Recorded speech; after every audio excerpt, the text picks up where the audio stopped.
this train, years in this lane, there's no stopping this flame. Cause I came to the game and I changed it to play how I like, rearranged it to my own domain. Yeah, I got what it takes, made lots of mistakes, taking shots, skipping breaks, feeling lost, feeling great, popping off, singing straight, never stopped, never changed. All the squad here to play and I've got something to say, yeah. I work hard each and every day, I get lost in the words I say. I don't push pause, no I push play. I won't stop till I make a change. I withdraw on the things I make. I turn flaws into flawless traits. I build tall, never capped in space. I won't stop till I hear him say, oh, oh, la, la, la, la, la, la, la, la, la, la, la, la.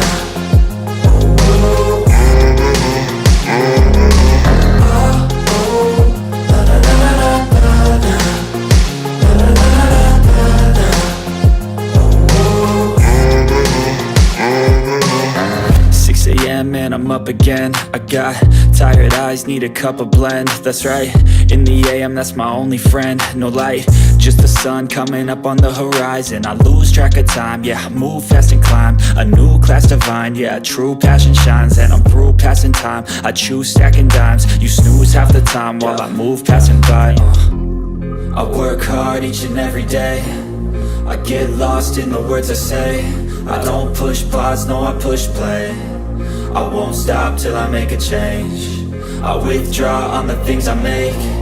I turn flaws into flawless traits. I build tall, never capped in space. I won't stop till I hear him say, oh, oh, la, la, la, la, la, la, la, la, la, la, la, la.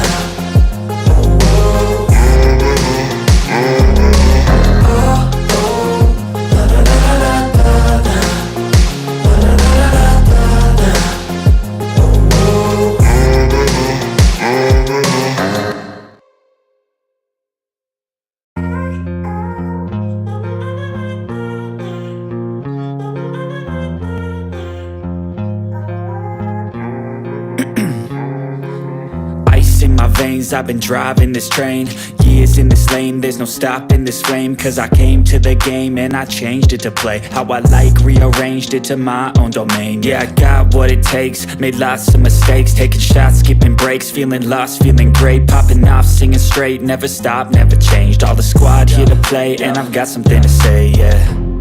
I work hard each and every day, I get lost in the words I say. I don't push pause, no I push play. I won't stop till I make a change. I withdraw on the things I make. I turn flaws into flawless traits. I build tall, never capped in space. I won't stop till I hear him say, oh, oh, la, la, la, la, la, la, la, la, la, la, la, la.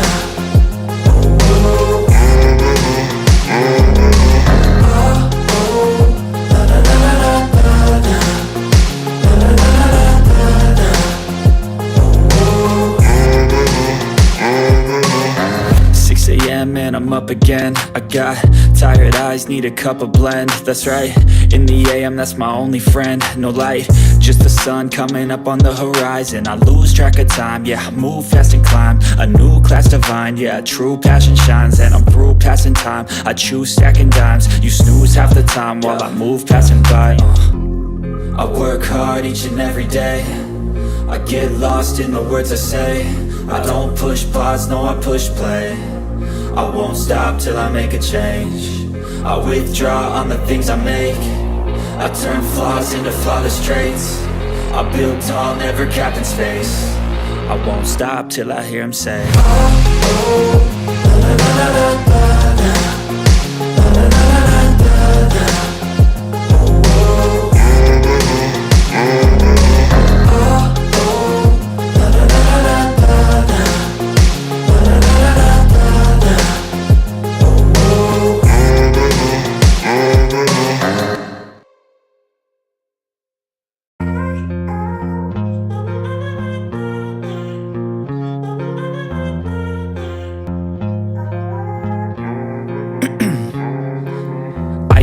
veins, I've been driving this train.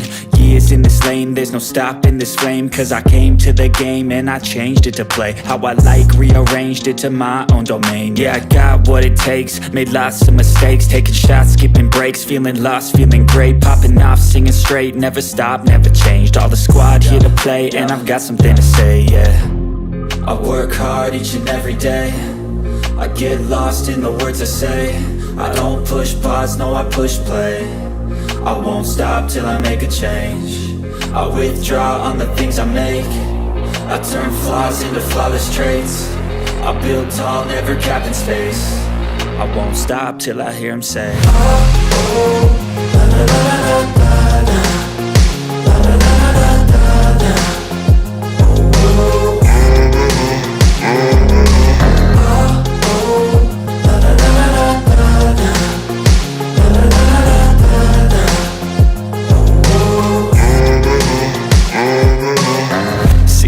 Man, I'm up again. I got tired eyes, need a cup of blend. That's right, in the AM, that's my only friend. No light, just the sun coming up on the horizon. I lose track of time, yeah, I move fast and climb a new class divine, yeah, true passion shines. And I'm through passing time, I choose stacking dimes. You snooze half the time while I move passing by.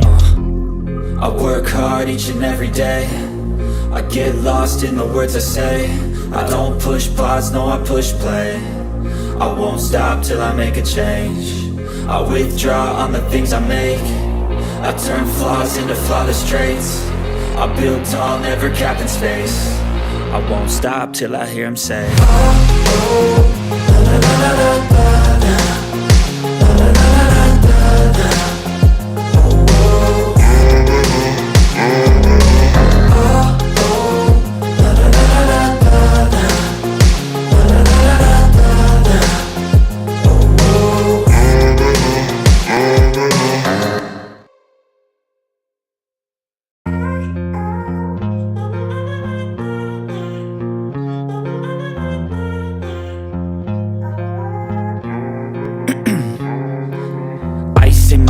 I've been driving this train, years in this lane, there's no stopping this flame. Cause I came to the game and I changed it to play how I like, rearranged it to my own domain. Yeah, I got what it takes, made lots of mistakes, taking shots, skipping breaks, feeling lost, feeling great, popping off, singing straight, never stopped, never changed. All the squad here to play, and I've got something to say, yeah.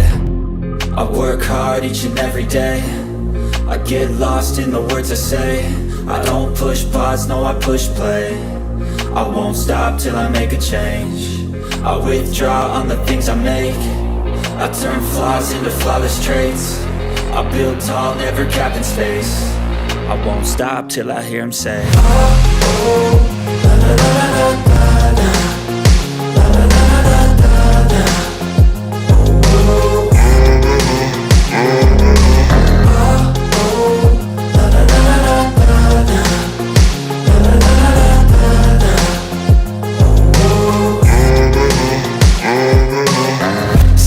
Man, I'm up again. I got tired eyes, need a cup of blend. That's right, in the AM, that's my only friend. No light, just the sun coming up on the horizon. I lose track of time, yeah, I move fast and climb a new class divine, yeah, true passion shines. And I'm through passing time, I choose stacking dimes. You snooze half the time while I move passing by. I work hard each and every day, I get lost in the words I say. I don't push pause, no I push play. I won't stop till I make a change. I withdraw on the things I make. I turn flaws into flawless traits. I build tall, never capped in space. I won't stop till I hear him say, oh, oh, la, la, la, la, la, la.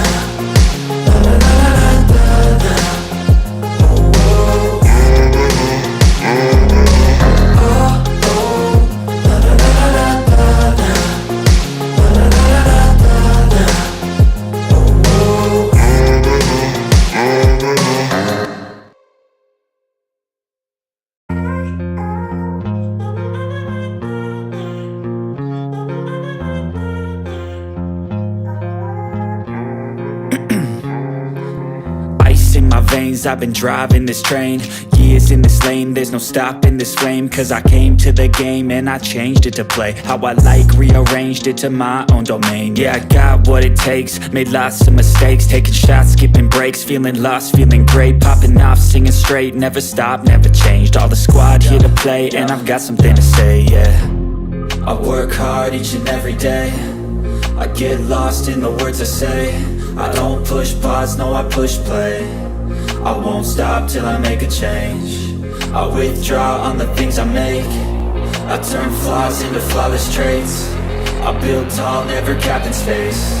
I won't stop till I hear him say, oh, oh, la la la la la la.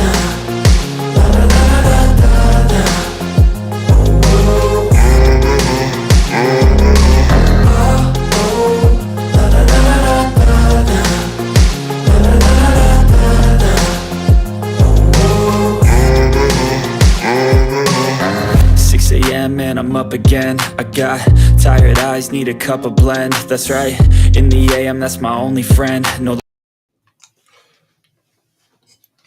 Yes, good people. Big up to all of you. And once again, welcome back to Chelsea Perspective. Welcome to another Chelsea Daily News Roundup show live on Chelsea Perspective. I do hope you're doing well. I appreciate you all for all the support as we get closer and closer to 23,000 subscribers. Today we'll talk about Estevao Willian, and then we'll talk about his numbers, how he compares it to Lamine Yamal, and then we'll talk about Chelsea's opponent in the I think that's the Carabao Cup in Barrow. And then we'll talk about Ben Chilwell's future.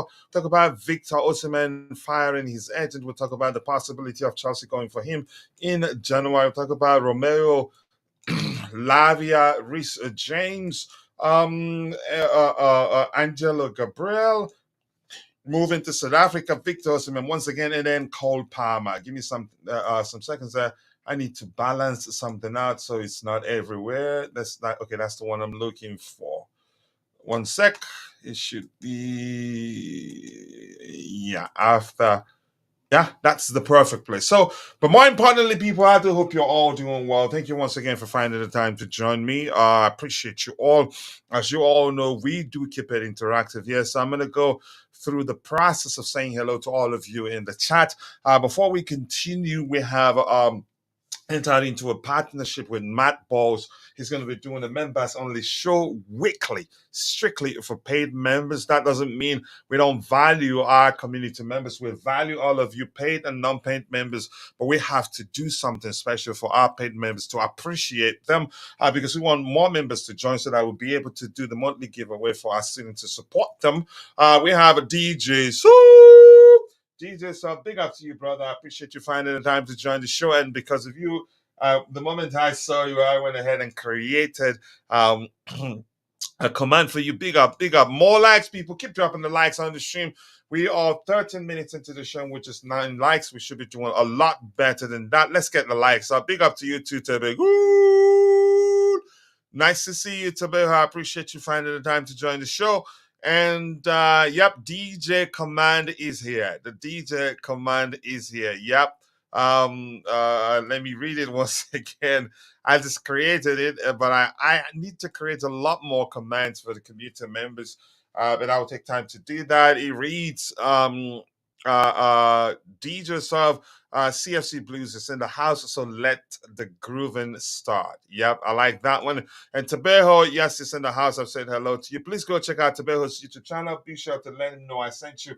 Let's help him get to 10,000 subscribers as soon as possible. We truly appreciate that. He's my bro, and I want him to get monetized so that I can surprise him. And here we have big up coach. This give me 1 second. Let me.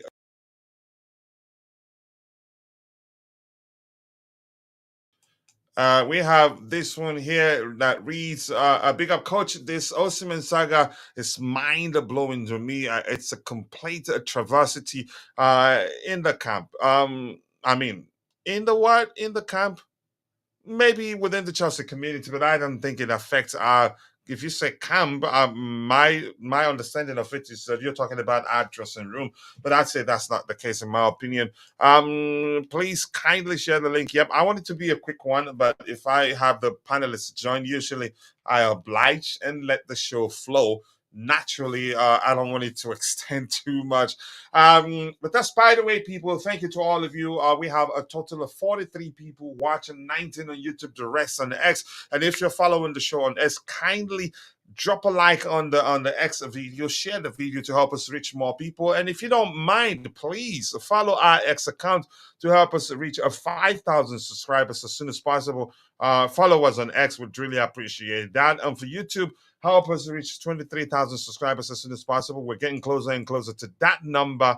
Yep, but we need more likes and more subscribers. So thank you very much. Let's see what else we have here. Yep, we have that guy, that bro there. Without wasting much of your time, I've said hello to everyone, but I did see my bro, my New York bro, and Kishan join us. Kishan, nice to see you. I do hope you're doing well. Thank you so much. Nah, the rumors about what Osimhen is doing. Oh yeah, it's crazy. I've always believed that he didn't want to come to Chelsea. I think he wanted to use Chelsea to get a better deal from the Saudis, and it backfired spectacularly.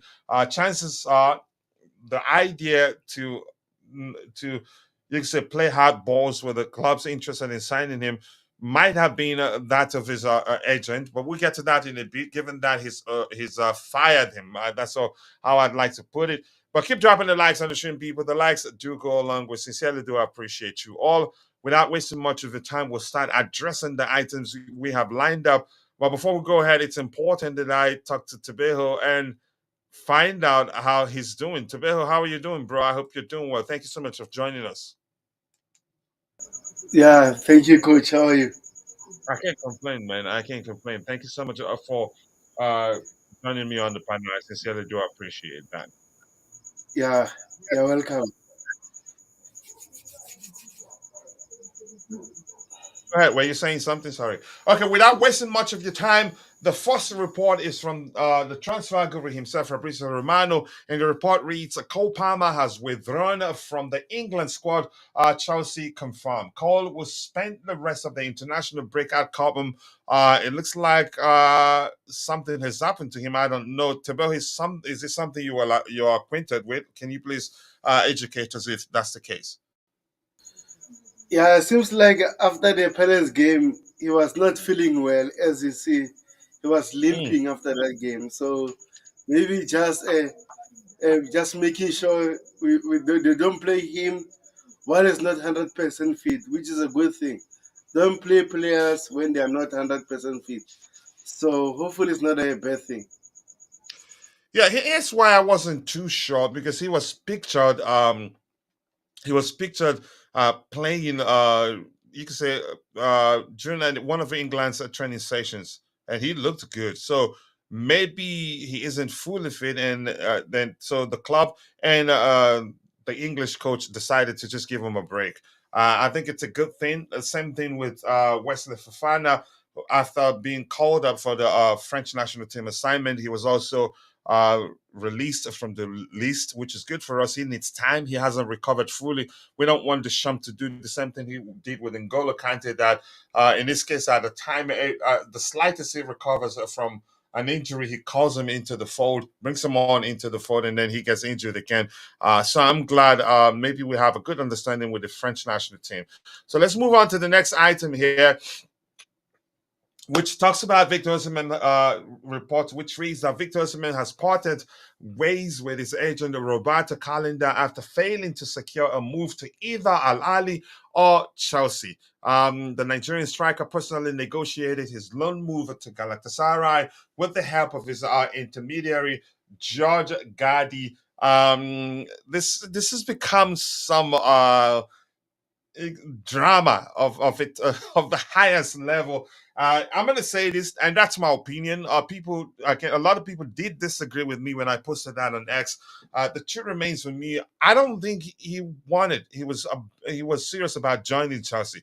I think he and his agent, or maybe his agent, given the fact that he's fired him, wanted him to use a Chelsea to get more money from a better deal from the Saudis, and it backfired spectacularly as I see it. That's because the Saudis, if it was that serious about joining Chelsea, I don't think he should have gone to the extent of letting the Saudis know what he wants on the deal. If he didn't want them, he'd tell them, I don't want to go to Saudi. I want to go to Chelsea Football Club. Just like De Bruyne, who shut down the rumors of him going to Saudi Arabia. There are other players who did the same thing. So in this case, he didn't say he didn't want to go to Saudi. He said nothing about his preference being being Chelsea Football Club. What we heard at the time were all just unsubstantiation. I can't pronounce that word. Unsubstantiated rumors at the time that his preference would be to join Chelsea Football Club, but there's no way to confirm if that's the true or not. My opinion still remains that his priority was to join Saudi Arabia, and then he ended up not working out for him because they were wasting time. And Napoli also, given the fact that they came back to Osimhen with a much improved offer on the table. So Napoli and De Laurentiis, being the sort of person he is, looked at it and was like, "Wow, I can also get a better deal than we're from the Saudis." So they moved the goalposts and decided to say, "Nah, we're not doing this." So Osimhen, in my opinion, never wanted to join Chelsea Football Club. If you understand, you have every right to disagree, but I'll stick with my opinion, and I can debate that with anybody. But despite the way, now the rumors. Okay, we've addressed that. And Danny Music is in the house, my bro. Always nice to see you. I do hope you're doing well. Big up to you, to my brother. Thank you for finding the time to join us. The loan deal shows that he didn't care about joining Chelsea. I think I agree, irrespective of how anybody presents the argument to me that he just had to. Decided to join Galatasaray on loan because he wants to play. For me, it's absolute hot stunk. But Danny Music, nice to see you, brother. I do hope you're doing well. I don't want Osimhen anymore after what he did for me. I'm not hesitant. I don't resent him. I just don't think we should go for him. In my opinion, there are better strikers out there. Maybe because he's performed. He I think was it 21-22. He had an exceptional season. Maybe that's the reason he feels like he's one of the best in the world. I don't think so. I think he's a good striker, but he's you could say a limited edition of what I call traditional striker. There aren't too many of them in world football right now. But that's, by the way, Tabeho, let's hear your opinion on Osimhen firing his agent, Mr. Calendar. And also, there's a follow-up report here which talks about Chelsea committed to Victor Osimhen and his camp, communicated, so to speak, to Victor Osimhen and his camp that they have intention to revisit the situation come January. This is part of the reason Osimhen requested a January break clause in his new contract, and why Chelsea didn't have an alternative. Chelsea are likely to be back for Victor Osimhen in the January transfer window. Tabeho, you listen to us while we discuss this particular report here about him firing his agent, and this one here suggesting that we're planning to go back for him in January. Let's hear your opinion. Yeah, but we will then see in January. But in terms of Victor Osimhen's situation, I think Mr. Calendar is not a good agent, to be honest, because as an Selfish, agent, I think. yes, as an agent, I think you need to make sure your client is happy no matter what. Look at Joe Felix, for example. Jorge Mendes knew that Joe Felix is not happy anymore at Atletico Madrid, and he used the Samu situation to get Felix to Chelsea so that his client will be happy, and he got it done very quickly. So overall, in terms of Victor Osimhen agent, he's selfish, stubborn, he's talking a lot of things on social media, but your client haven't secured a move yet. So overall, I feel sad for Victor Osimhen, but at the same time, if he wanted to come to Chelsea, he should have pushed harder and come to Chelsea. And also, Coachella, if you want to come to Chelsea and then the owners are telling that we have a particular structure.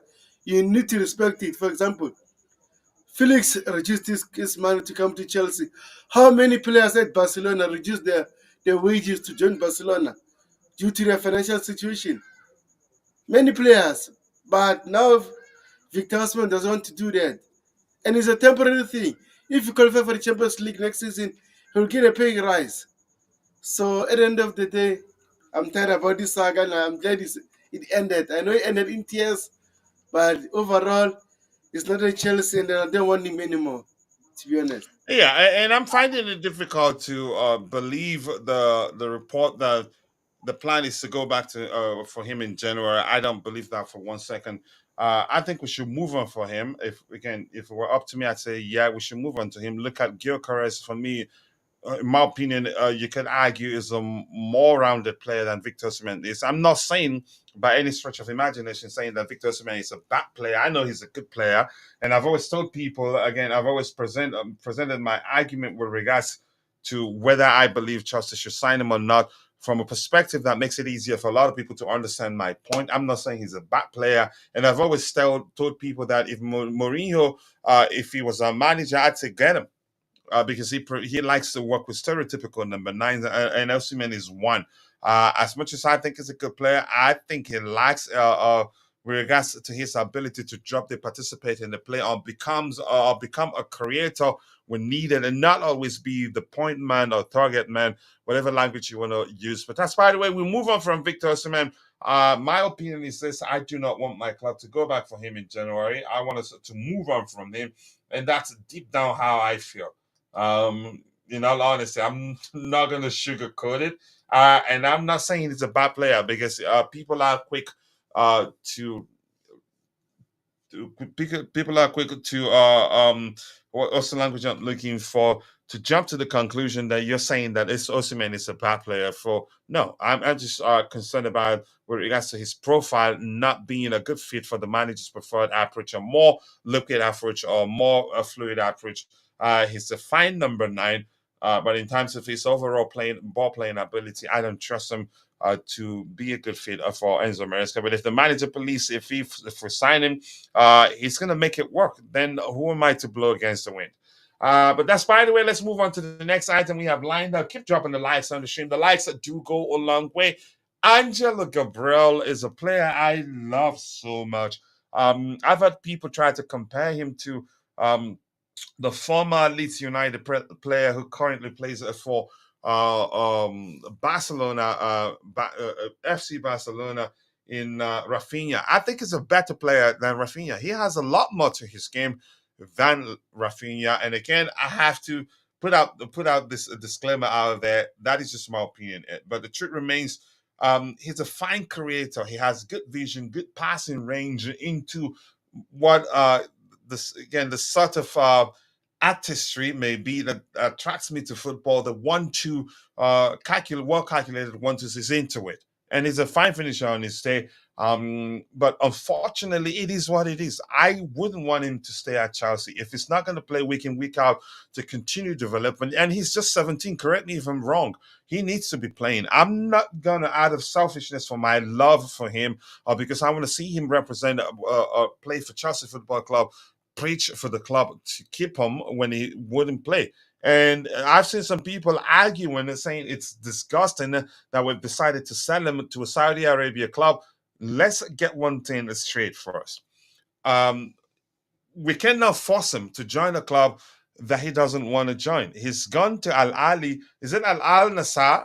Because he wants, because he's agreed to join them, because he wanted to join them. We can't force him to join Al Nassr if he doesn't want to. And more importantly, there's something that football fans, fail all the time to realize, which is football is a job. Football is a job beyond primary school, and then you can say some cases college. Football becomes a job. The players that play no longer play for the fun of it. I remember in primary school you play football because you enjoy it. Even when school competitions come around, you don't even care that much about, you can say, the chicken change or maybe the meager compensation we get from the school board for participating in the school football, it's nothing to you. You just want to have fun. But once you become a professional, and in most cases, for some of them, some players have girlfriends, boyfriends, some have, you can say, becomes the breadwinner of their respective families. It becomes business. It becomes a work. But unfortunately, we fans, we don't see it from that perspective. We just want players to perform. And when players choose to go where it favored to join the club, where they earn a lot more money and be able to take care of the problems you and I don't know that they have to take care of, it becomes an issue. We start name calling them. This kid will become rich, richer than a lot of Brazilian players you know. I get it. He joins them at the age of 17, and we did add a silent clause. That doesn't mean that's it for his career. He gets to play week in, week out, develops, and if chances are we go back and say we want him back in Europe, we want him to come represent Chelsea. But people will start name calling the directors, the Chelsea owners, saying, "What? There's nothing wrong there."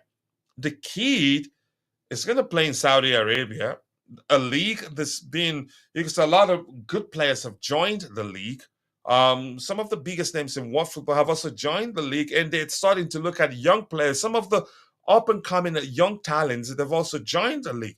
And the kid is joining at the age of 17. He's a good player, gets to earn a lot of money, probably will be earning a lot better than some of the Premier League players are earning. And the Yeah, people have an issue with that. I don't. But Tabejo, let's hear you just 1 second. Let me get this from Danny Music. I do think the owners need to go because they are destroying our club. We need owners who care for our club and want to sign world class players. You think we're not signing world class players?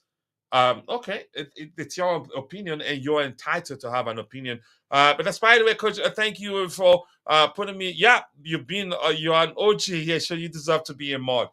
People are too emotionally invested.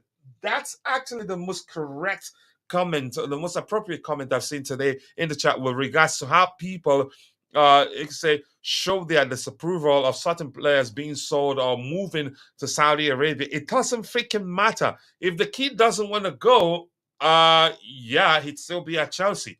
But probably they presented him, they presented a good, you can say, mouth watering offer on the table, and he was like, yeah, I'll take it. After all, it's work.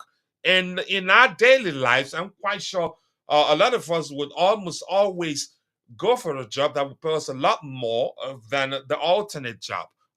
If that alternate opportunity maybe, but you get the point. Tabejo, let's hear you. Angelo Gabriel moving to South Africa to Al Nassr. He's an excellent player. That doesn't mean his career is over. The league has become better. They're signing younger and younger players and signing some of the best names in world football. But more importantly, irrespective of how anybody sees it, the kid will be making tons of money and will become rich. Let's hear you. yeah. First of all, coach is 19 years old and he's still young. How old? 19 years. 19. Okay, sorry. Okay, go ahead for misrepresenting his age. Yeah, no problem. Uh, First thing first, what our fans need to know is that no matter we can buy, let's say 40 players, not all of them will make it at Chelsea. This is part of the plan. Some of them will be sold for profit. Now we made 6 million profit, and then we had some journalists criticizing Chelsea about Chelsea made 6 million out of this. Man. But overall, I think, as you said, he's a fantastic player. I like him. I want him to stay. But again, if he doesn't have a chance to showcase his talent at Chelsea, let him go somewhere else.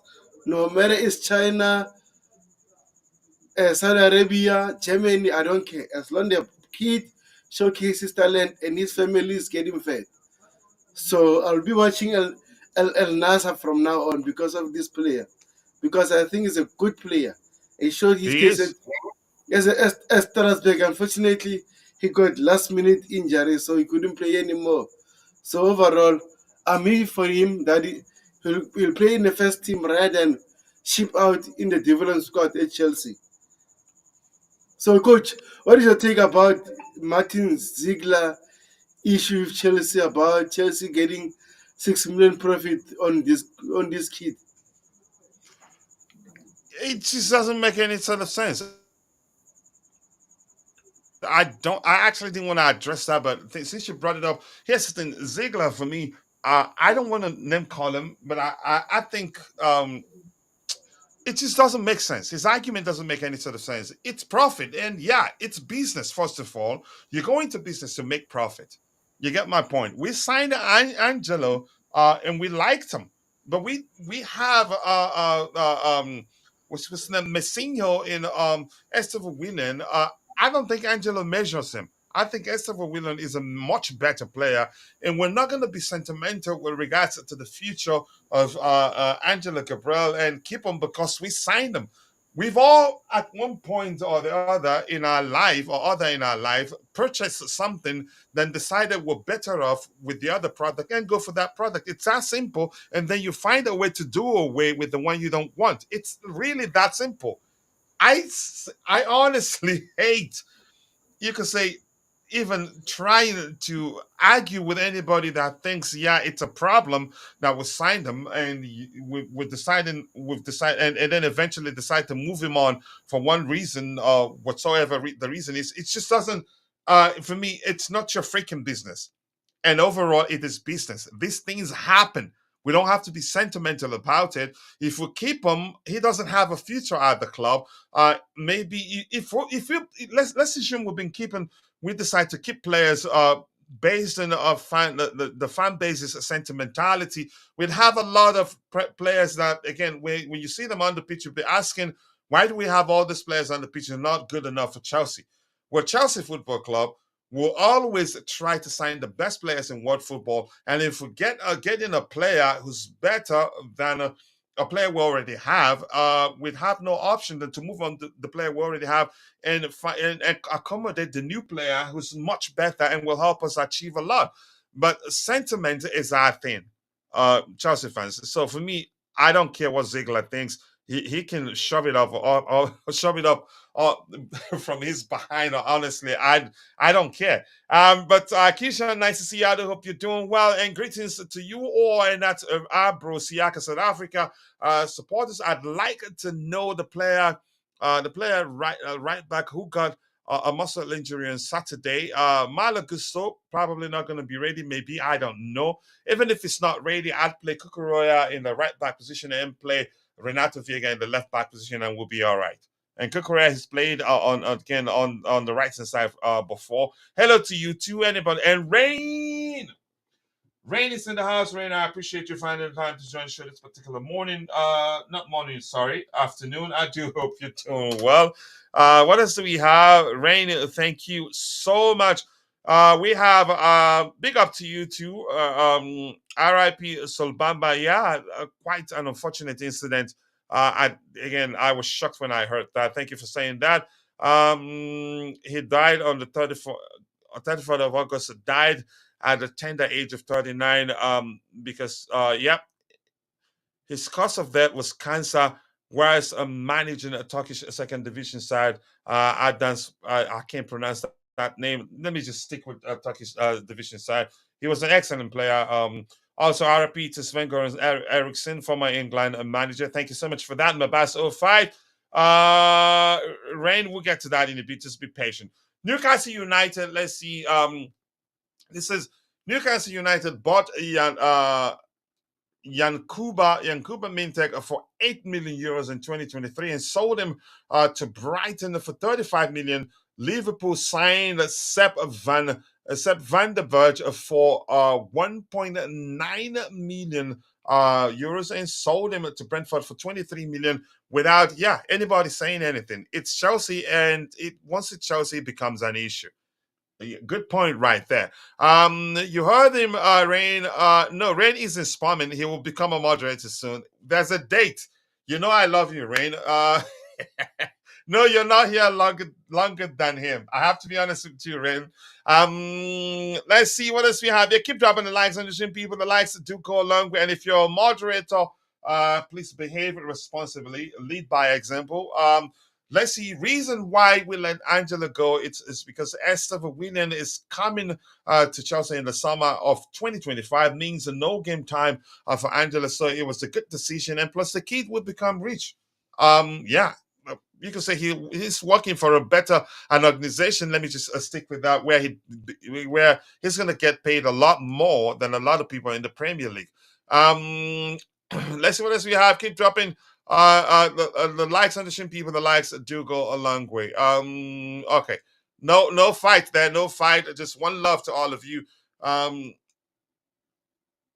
yeah, no worries, no worries. It's just yeah, you're a moderator because I trust you. So I need you guys to lead by example, okay? All right, let's see what else we have here. To the next item, Angelo Gabriel. Good luck to you. Yeah, you work for an organization where you make a lot more money than probably you'd be able to make at Chelsea, even if you remain at the club for 10 of you can say 5 more years. Reece James is unlikely to be fit enough to start against Chelsea's next opponent, Bournemouth. He is still thought to be a couple of weeks away from returning to full fitness. I think gradually Chelsea fans will turn on him. Chelsea fans will gradually turn on Reece James. That's just my opinion, irrespective of how good he is. The last time when he got injured, there were lots of grumbles here and there, people complaining. I mean, if he comes back again, he has to stay fit. Otherwise, if he gets injured after playing being a few seconds on the pitch, the fans would turn on him and will look to move on from him, in my opinion. But let's hear you. Yeah, I agree with you. With Reece James, it's so difficult, man. I don't know what is happening. I thought his surgery will help him not to get many injuries, but it seems like the injury is not fixed at the moment. But again, hopefully when he comes back, he'll be 100% fit, ready to compete with Malo Gusto. At the same time, it seems like Malo Gusto also is not fit. So, man, we're going to play this Saturday, right? I mean, I think he's going to get to play there. And actually, in the right back position, Disasi actually does well. He makes good run and makes overlapping runs to support whoever that's playing on the flanks there. Where I have issues is him playing centrally. He comes across as good on the ball, but under pressure, he cracks easily and makes some silly mistakes.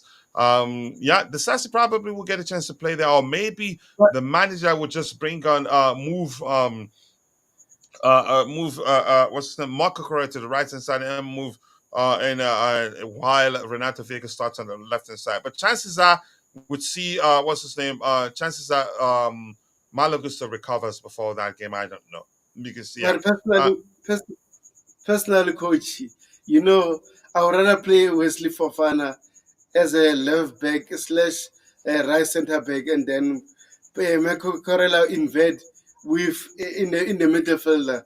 Have Levi Colwell, maybe Tosin in the middle, Wesley Fofana as a right midfielder, because we know Wesley Fofana can defense or side areas rather than Disasi is not quick, and if it is against a good winger 1-on-1.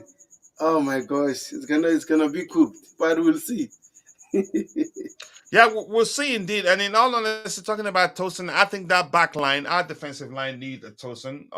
Is cool headed than the other two and can help lead that back line effectively. But I think his time will come. I think maybe he isn't ready yet. I don't know. Dante probably busy with his boy right now. I'll reach out to see how he's doing.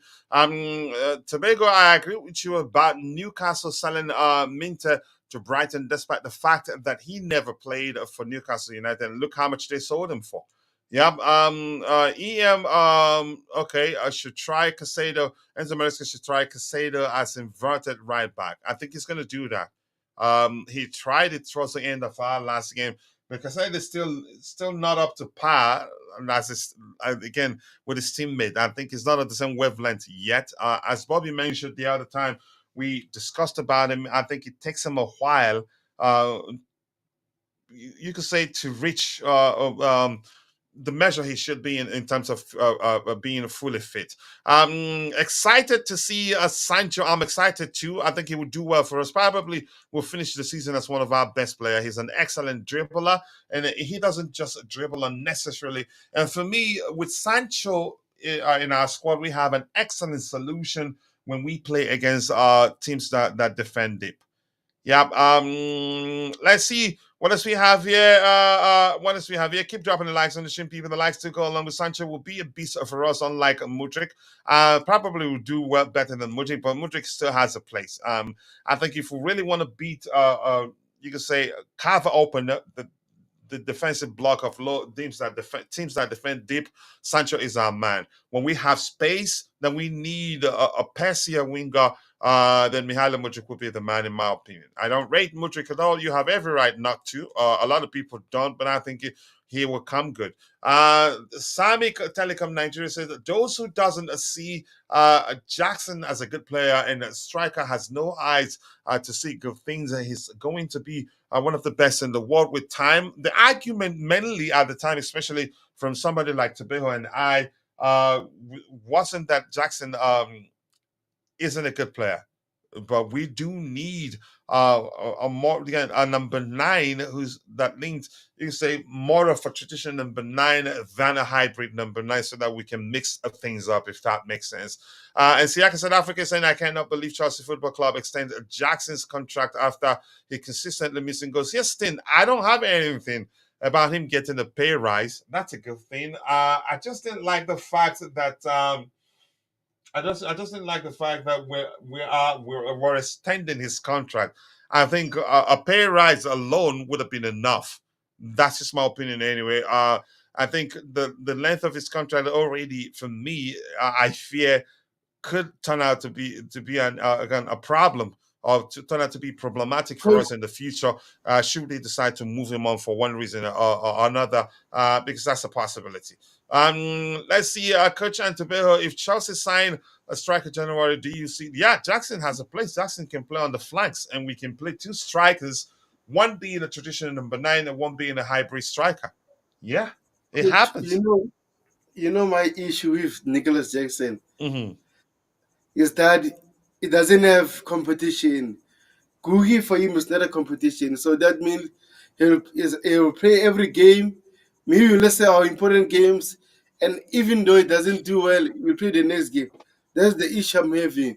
But when we have likes of Neto, Mariweke, Nkunku, Felix, everyone, you name them, they have competition around them. With Jackson, it doesn't have competition. So that's my issue. That's why we needed to buy a strike. Even if it was not Victor Osimhen, someone will challenge Jackson. For example, HLS, we used to have Drogba and Torres, and they push each other to do better. So that's the main issue. But again, Jackson is a fantastic player, but he needs to be composed, especially in the penalty area. You have the control. When you are taking the penalty area, you have control. You need to just shoot or let the defender foul you, and then it's a penalty. Simple as that. But Yeah, that's the main. competition. Yeah, go ahead. My main issue is that doesn't have competition. That's my main issue. I don't have a problem with him. My issue is that doesn't have a competition. Yeah, competition will go along with for him. I mean, irrespective of how you see, um, what's his name, Sanchez's recent performances, our goalkeeper, but his performances between the sticks, you could argue the arrival of Philip Jorgensen has made a lot of difference. Has made a huge difference in terms of Sanchez's performances. You could say he's looked better on the ball. His distribution. Sorry, I can't talk this. I can't talk this morning. Of late, you could say it's near excellent in my opinion. I'm not saying it's perfect. I still believe that eventually Philip Jorgensen will become the number 1 in my opinion. So competition is good. It pushes. It pushes. You said the starting player not to take anything for granted, with the bearing at the back of his mind that there's another player waiting in line to come in if he underperforms and probably capable of doing better than him. So competition is always good in football, in my opinion. Thank you for bringing that Tuchel to replace Ten Hag. I didn't hear that. I don't want that to happen, really. If it happens, yeah, he's going to change a lot for them. And Jerry, marvelous, nice to see you. Praise God, indeed. Please, if you don't mind, use just two emojis. Don't overuse it. Let's see what else we have here. Hope United get Gareth Southgate. I don't think. I don't know what's gonna happen. Let me just leave it at that.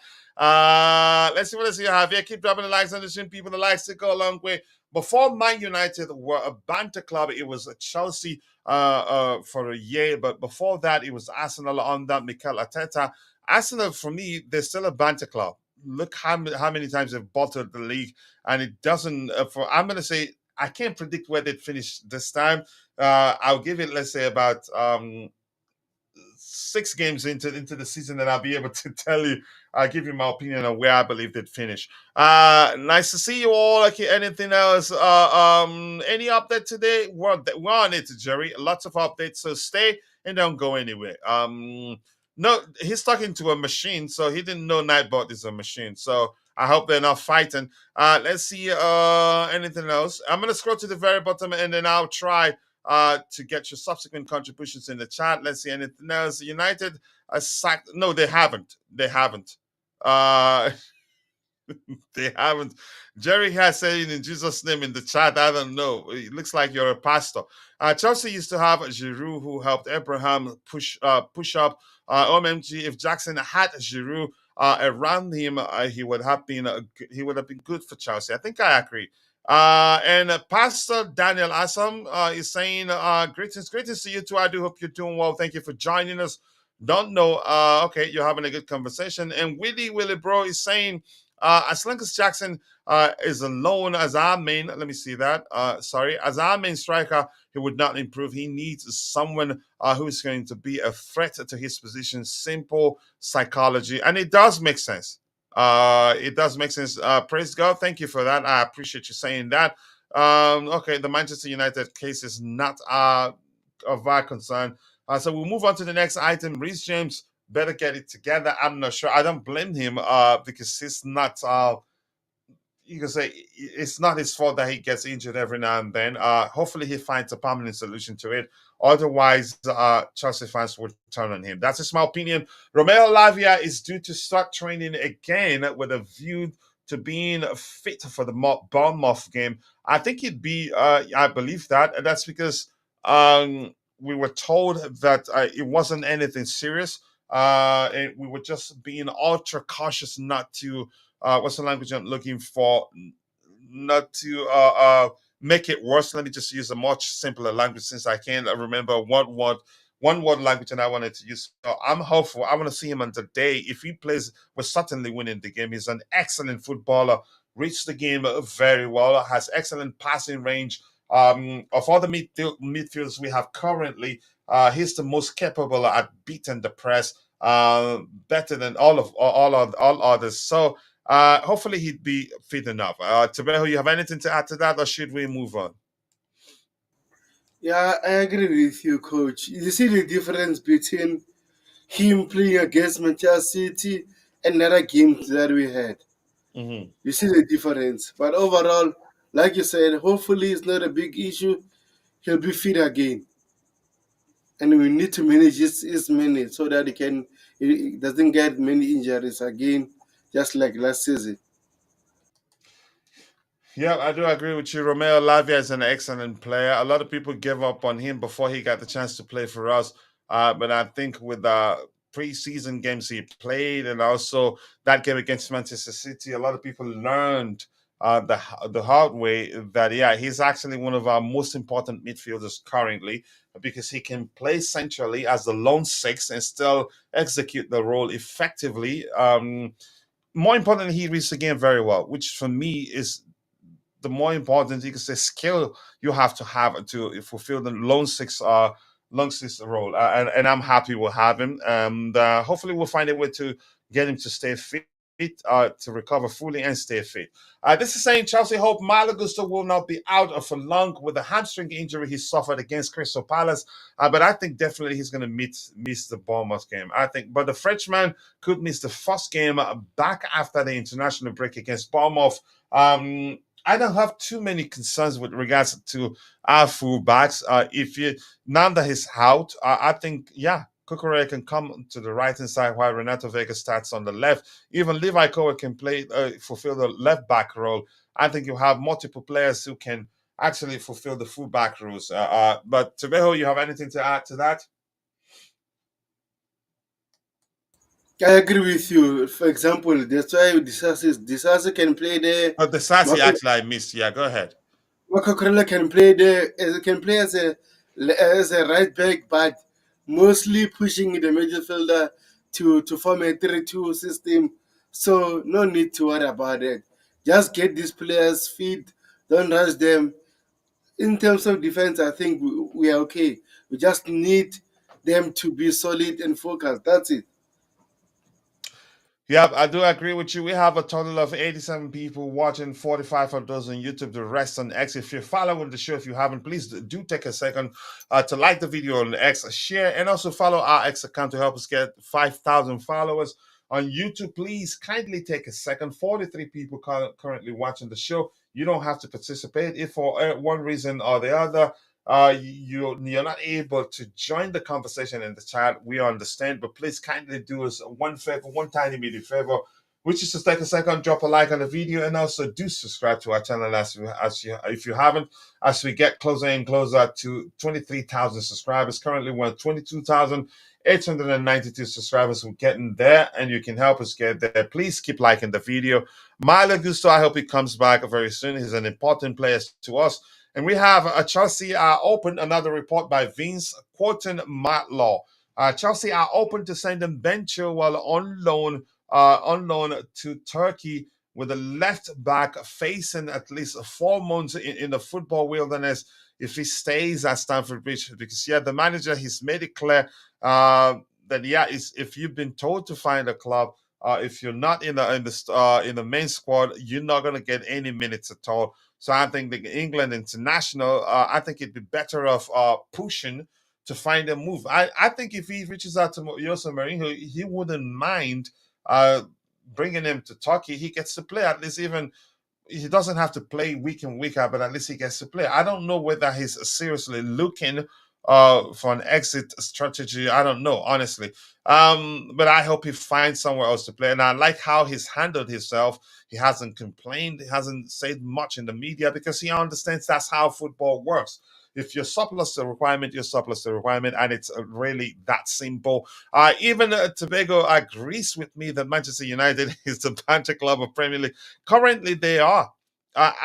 You hear people talking about how much Chelsea have spent the past 3 transfer windows, but Manchester United has been spending for the past 6-7 years, since the days of Louis van Gaal, Jose Mourinho, the former West Ham United manager, the Scottish man. They spent quite a lot, but And yeah, funny but thing, because go ahead. funny thing about Manchester United, right? They have Eric Ten Hag. His assistant coach who was here, he left the club. They had Ruud van Nistelrooy, who was a coach at PSV, doing very well until he ended his contract there. Then they hired a new coach also. He was coach of Go Ahead Eagles in Netherlands. Is his also second assistant? That means automatically there are 3 coaches at Manchester United. They are still failing. Come on, come on. Yeah, and I think Van Nistelrooy will eventually take over from Ten Hag. Honestly, I think that's the ultimate plan for them.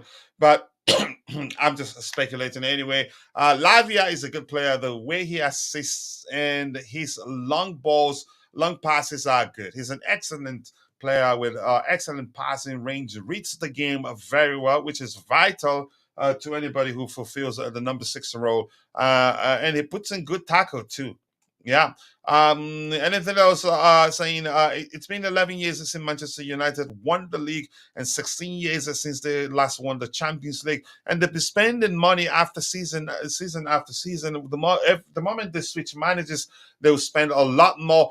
Good evening to you too, Michael Obinka from here, sir. We need to focus our darling club, Chelsea, and forget about Manchester United because we have so much to fix in our club. We need James and Gusto to be fit. We can't afford to have them both out injured. Unfortunately, that's what it is. Jabulani Zumalo says it's good news that Lavia is returning to training and readying himself to play when the league resumes in the next 2 weeks of the FIFA week. And here's the thing, even if Lavia isn't available, and what's his name, and we lack numbers in that midfield, I think Renato Vega can actually fulfill the lone six role effectively, but it's an issue given the fact that he hasn't played in that position since joining us. I think he's played on 2 occasions, maybe. Joe Matip to Chelsea. I don't know. Everything comes down to what the manager wants, but it does. I know he's a free agent. I don't know if we're interested in signing him. Let's see, what else do we have here? I hope Chile finds a club to play with, before he feels before what? A club for, okay, he needs playing time. Okay, he needs playing time. Let's see. I miss you too, Michael Obinkabdi. Hope you're doing well. JC, nice to see you. Thank you so much for finding the time to join us. I sincerely do appreciate you. What else do we have here? Ten Hag has ruined Manchester United, and it doesn't look like there's a way back for them. They've spent so much money, and they've hardly improved, in my opinion. It's been like that for a long time now. I know a lot of people would, again, aren't paying attention, but the moment it's Chelsea, it become the media's favorite topic. But despite it, let's move on to this one. Chelsea Carabao Cup clash with Barrow will be played on Tuesday, 24th of September, 2024. The Blues welcome the League Two side to Stamford Bridge for the third round clash on September 24th, with the game scheduled for 7:45 p.m. UK time. Nothing to talk about. There's no need to disturb you with this particular one, Tabeo. We'll move on to the next item here, which is the Kido is in the house. The Kido is in the house, and I like him. 17 years and outperforming every winger in Brazil's Serie A.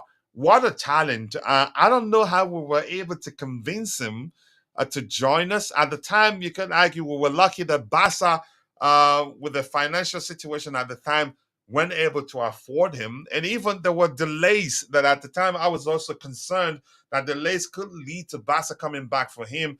But we eventually got the deal over the line, even signing the documents. The president at the time, it took him 1,000 years. And I was asking people if maybe he needed a special custom made pen to sign that particular document.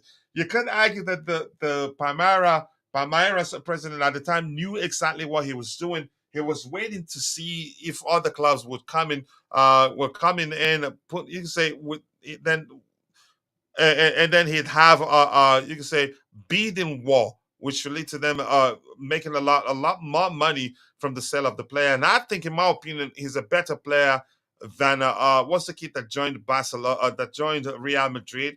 You could argue what that kid in particular has over him is this PR, a much bigger PR, in my opinion. But Tabejo, what does he want to say about him before we start looking at his numbers? Yeah, Estevao Willian. Oh man, what a baller! People are blaming our football directors and scouts that Chelsea doesn't know what they are doing. Next season, Premier League, Estevao Willian and Kendrick Paez will be introducing their name in the Premier League. I'm telling you right now, guys, if you're listening, Willian and Kendrick Paez will be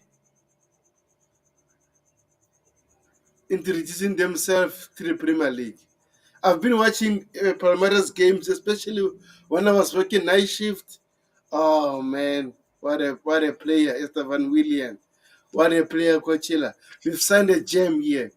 So overall, I like him, and I can't wait to see him wearing Chelsea t-shirt. Yeah, I can't wait. And here's something I want to ask you before we even start looking at his numbers here. He comes in 25, and even Kendra Pies, Moses could say this countryman comes in 2025. Definitely, we'd have to move on two players to accommodate them both. I don't see I don't see a world where the two of them comes in and we keep them both plus the wingers we already have at the club. But let's hear you, Tabeo. Who do you think the two players? What two players do you think make way for Estevao Willian and Kendra Pies? Because definitely Yeah, we have to move on yeah, players. yeah. I'm going to be honest right now because as much as I like these players, I think next season, if if this season they don't perform very well, next season they'll be sold. I know Christopher Nkunku is a good player, but so far he's on and off. Also with Mikhailo Mudrik, but I say Mikhailo Mudrik as number one player who will leave next season. If it doesn't improve this season, Mikhailo Mudrik will be sold. With Nkunku, I'm 50-50. Mariweke, I want him to stay because he's a good player. So I'm not sure. I'm talking about these two players. Even though Nkunku doesn't play as a winger, but we know Payet can play as an 8-10. So that's why I'm naming Nkunku also. So it's so difficult, Kuchira.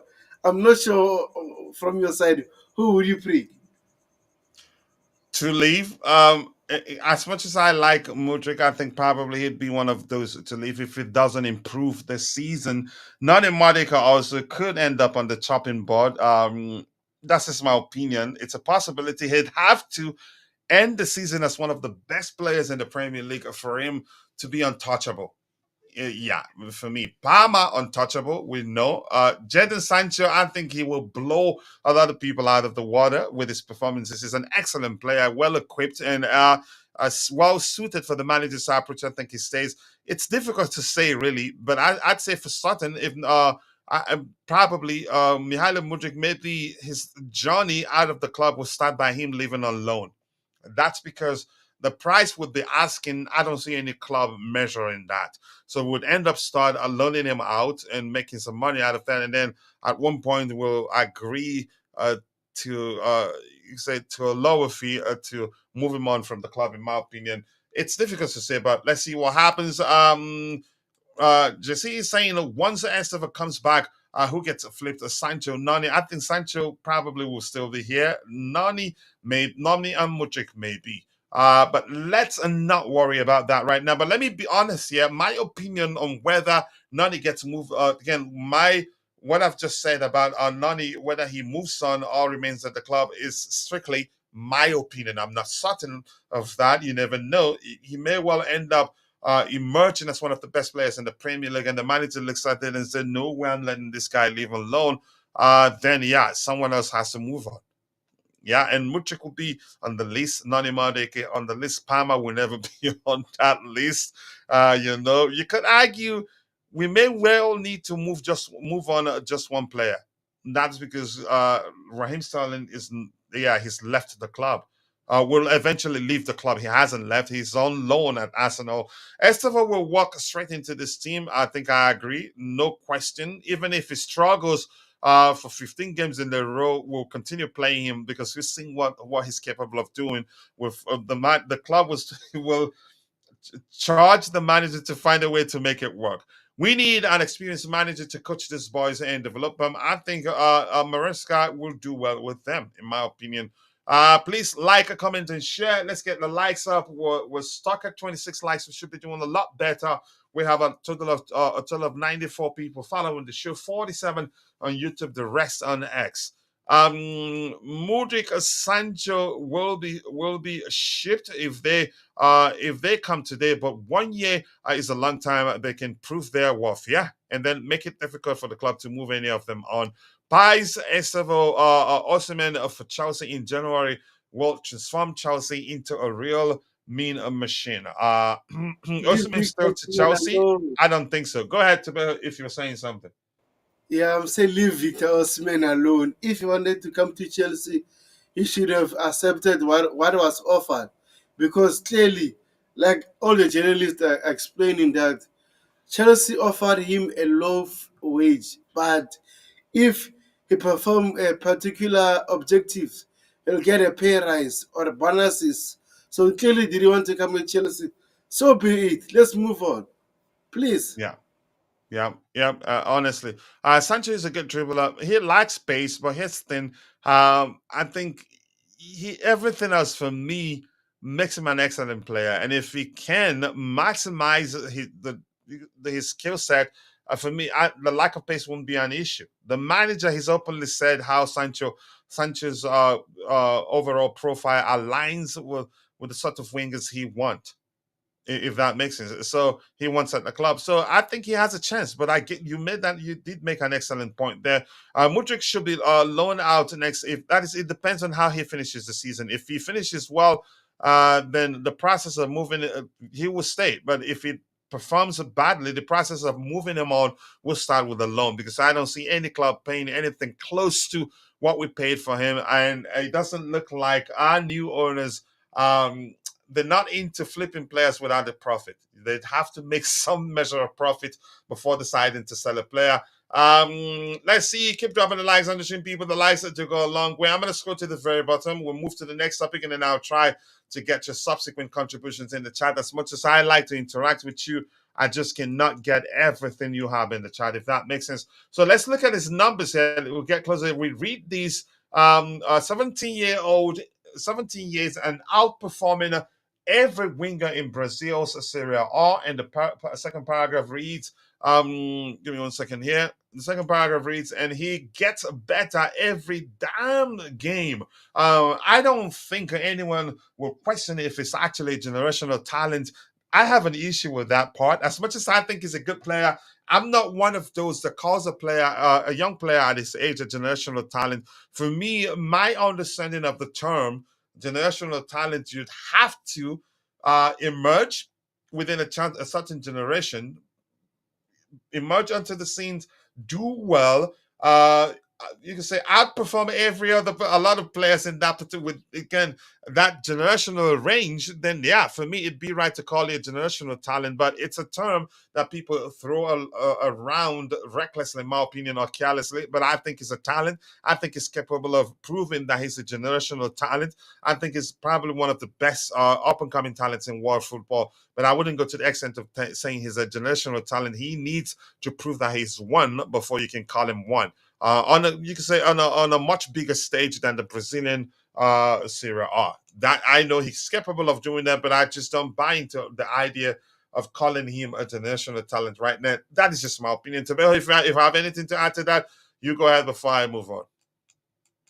No, I agree with you. It's a talented player, but let's not over think about it.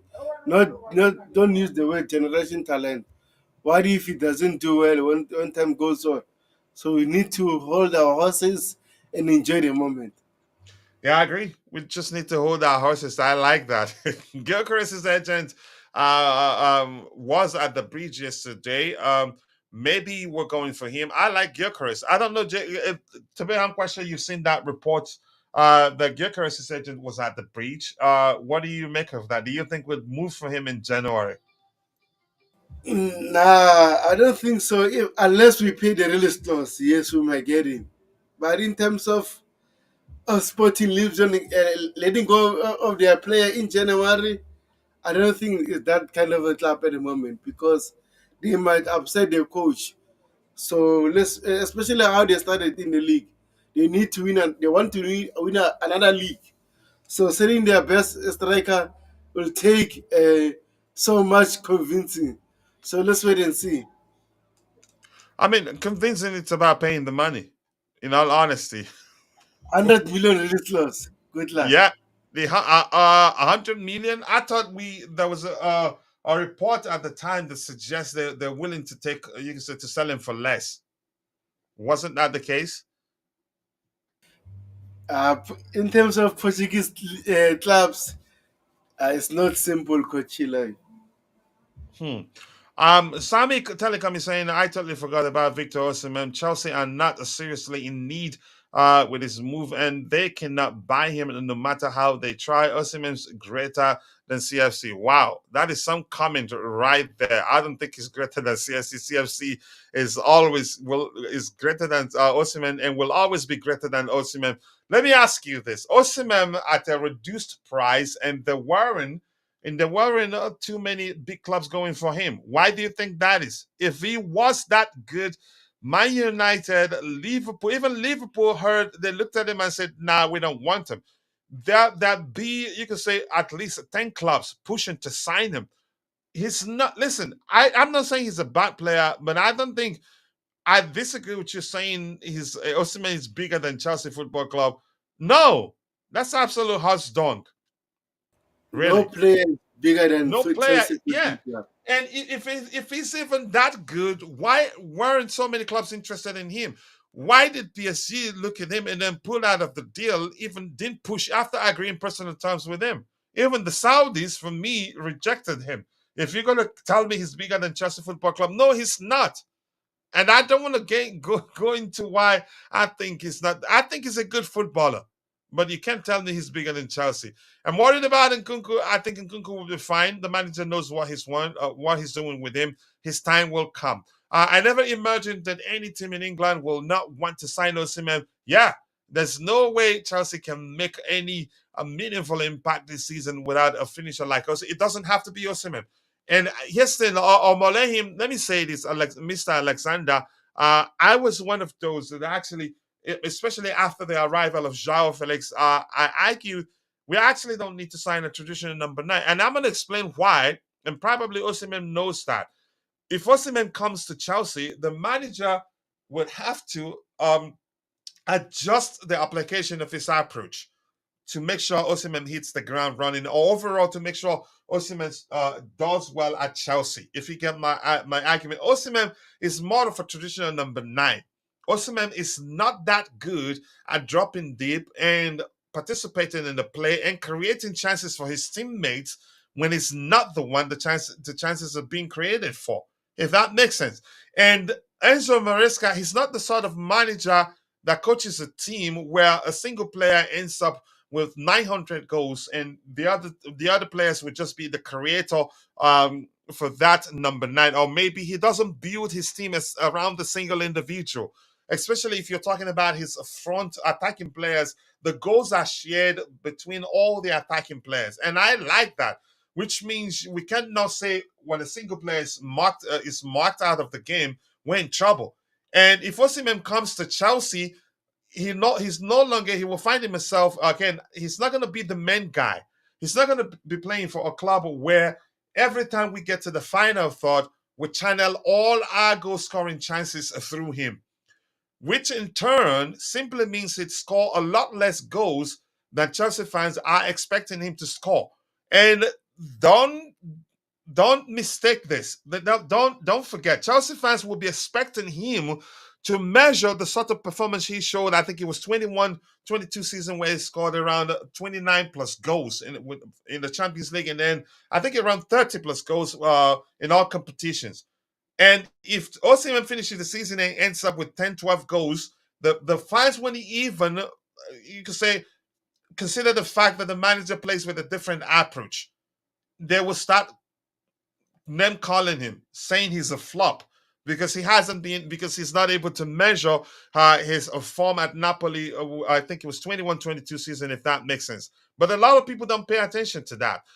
Coach, according to some reports, Manchester United approached both Ivan Toney and Victor Osimhen, and both players politely answered that it's either Saudi or Chelsea. I think CFC goes back for Victor Osimhen. It's a possibility, and I have to say this: there's a guy, Bucci, a Nigerian, I think he's a photojournalist, who predicted that Osimhen, not predicted, probably were telling people that Osimhen will go to Galatasaray and that happened. And he's saying that Chelsea are still interested in signing Osimhen, that they'd come back for him in January. So chances are that will still happen.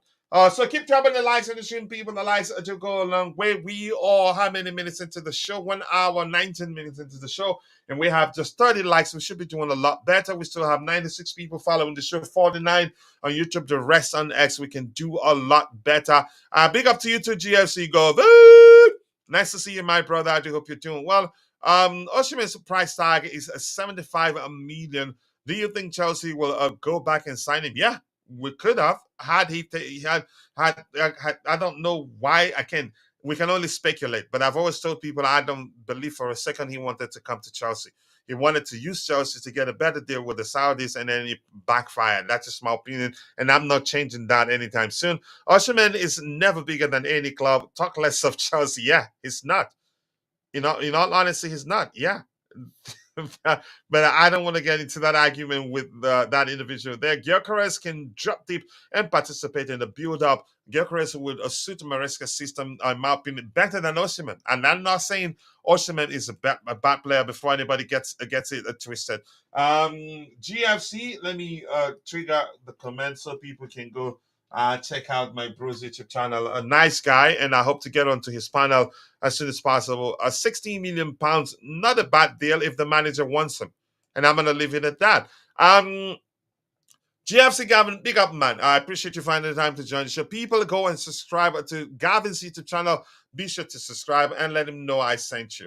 Coach Gyökeres or Osimhen, who will out-choose Gyökeres, in my opinion, because he had, you can say, he's more of a traditional number 9 than all the attacking players we have. So he still can fulfill the role of a traditional number 9, but he's capable of dropping deep and participating in the play. And again, that will make him more suitable to Enzo Maresca's approach to Victor Osimhen. Even Santiago Jimenez from, I think, Feyenoord, he's my guy, and I think he's another excellent player. I would have loved us to sign, but apparently we're not interested in signing him, if that makes sense. Keep dropping the likes on the stream, people. 49, 34 likes. We can do a lot better than that. Please don't forget to like, comment, and share. Help us reach more people. Would really appreciate that. Max Barton is in the house. Max, I appreciate you from the Blue Bridge. Thank you so much, brother. I do hope you're doing well. Max, I don't know where you want to come in. I'm quite sure you've been listening, which is why you've decided to join the panel to give us your 2 cents. Wherever you want to come in as an OG, you have every right to. Let's hear you, Max. Yeah, hi. Can you hear me? Yeah, crystal clear, brother. More importantly, I do hope you're doing well. I'm doing very well, thank you. Just come back from 2 weeks in the beautiful island of Jamaica. So yeah. Woo! And I did see your post on X when you're still on a flight. Yeah. I hope you enjoyed yourself. Yeah, watched the 6-2 with a fellow Chelsea supporter. Ooh. He actually, good story about him actually. He's a Chinese Jamaican, and he fell in love with Jamaica way back in the 80s. I think we played against Santos in Jamaica, apparently he was telling me. I didn't realize that. So we played against Santos, and that's when a lot of Jamaicans fell in love with Chelsea when they went over there to play against Santos. And you know the song The Liquidator? Apparently they heard that out whilst they were in Jamaica, and that became their signature tune for when when the players come out to the pitch. So a little bit of history for you. Did your boys travel with you? Yeah. Ooh, the whole family. Excellent. Yeah. 26 of us in total. We went for my brother's 60th birthday. Oh, it was a planned trip. It was a planned trip, yes. Ooh, welcome back. Welcome back. Nice to have you back, brother. Yeah. So hi, Coolest Chelsea as well. Nice to see you. And yeah, I've been listening. So I thought I'd come on, and because you don't usually come at this time, do you? I'm going to be hosting towards the evening, and I'm looking for someone to be hosting the Blue Morning Show. The Blue Morning Show will hold Saturdays and Sundays, but during the week it's not going to be me. So we're still working on bringing more people onto the team. Oh, lovely. Yeah, I should be able to come on more now that it's at a time which is more suitable as well for me. Yes. Yeah. So Yeah, I was following your stories closely. First of all, the Victor Osimhen, because that transfer deadline day I was following the news out in Jamaica. Managed to get myself a VPN so that I can watch Sky Sports as the news Mm-hmm. unfolded. And I think there was like 5 hours behind, so the transfer window. It was like 5 o'clock or 6 o'clock in Jamaica when everything finally sort of concluded. The Victor Osimhen deal, I don't know, because if you look at the history behind his wages, he only got that wage rise because De Laurentiis, he's one of the ruthless operators in football, and he got that deal because they just remember he only had a couple of years left on his contract before he's extended, and the plan was for him just to stay for a year before moving on, and that's why because it was Napoli couldn't afford to keep him on the wages that they had him on for more than a season. So De Laurentiis wanting top dollar for him, I think it was 150 million for the release clause. Um, he thought that people were going to come in and buy him, but obviously there wasn't many suitors. PSG didn't want to pay the money, and the Premier League. It's not as much money in the Premier League as there has been in recent years. So gone are the days when teams are going to be spending over 100 million on players just because of the PSR rules, etc. So he found himself in a bit of a hole, really. So apparently, with the Saudi deal, you were half right, Coachella, in what you're saying. De Laurentiis did want a bigger deal out of it. That's why that deal fell through. Because what happened is when they found out how much Brentford were getting for Ivan Toney, I heard that De Laurentiis said, "You know what? If Brentford are getting that much for Toney, then I'm going to be looking for more money." So he tried to squeeze more money out of them. He changed the sort of terms of the deal last minute, and Mm-hmm. so that's when the Saudis said, "You know what? No, we're going to pull out." And so, obviously Chelsea thought they were in a good position to buy him. So when Osimhen's saying that he wanted the money that he was on, it was an inflated wage for a season, really. So, which okay, he is on those wages, but it was inflated just because that's the only way they can get him to sign that new contract. Um, if if obviously Chelsea are going to try and be a bit more smarter with the wages, but I don't know what the deal or the offer was the original, because we are hearing all sorts of figures about what the offer was. But if it was like heavily incentives, I did a video on this recently, and I said what we should. I'm not sure if it offered him a base salary, but with heavy bonuses depending on for instance, if he scored 20 goals in the season, or if he could get us in the top four, added more bonuses, etc., etc. If it was something like that, and he had belief in his ability, then I feel that he should have taken it. And what's funny is that he said or his agent said he didn't want a loan, and then what happens? He ends up going on loan to Galatasaray, Yeah, that and shocked a lot of people.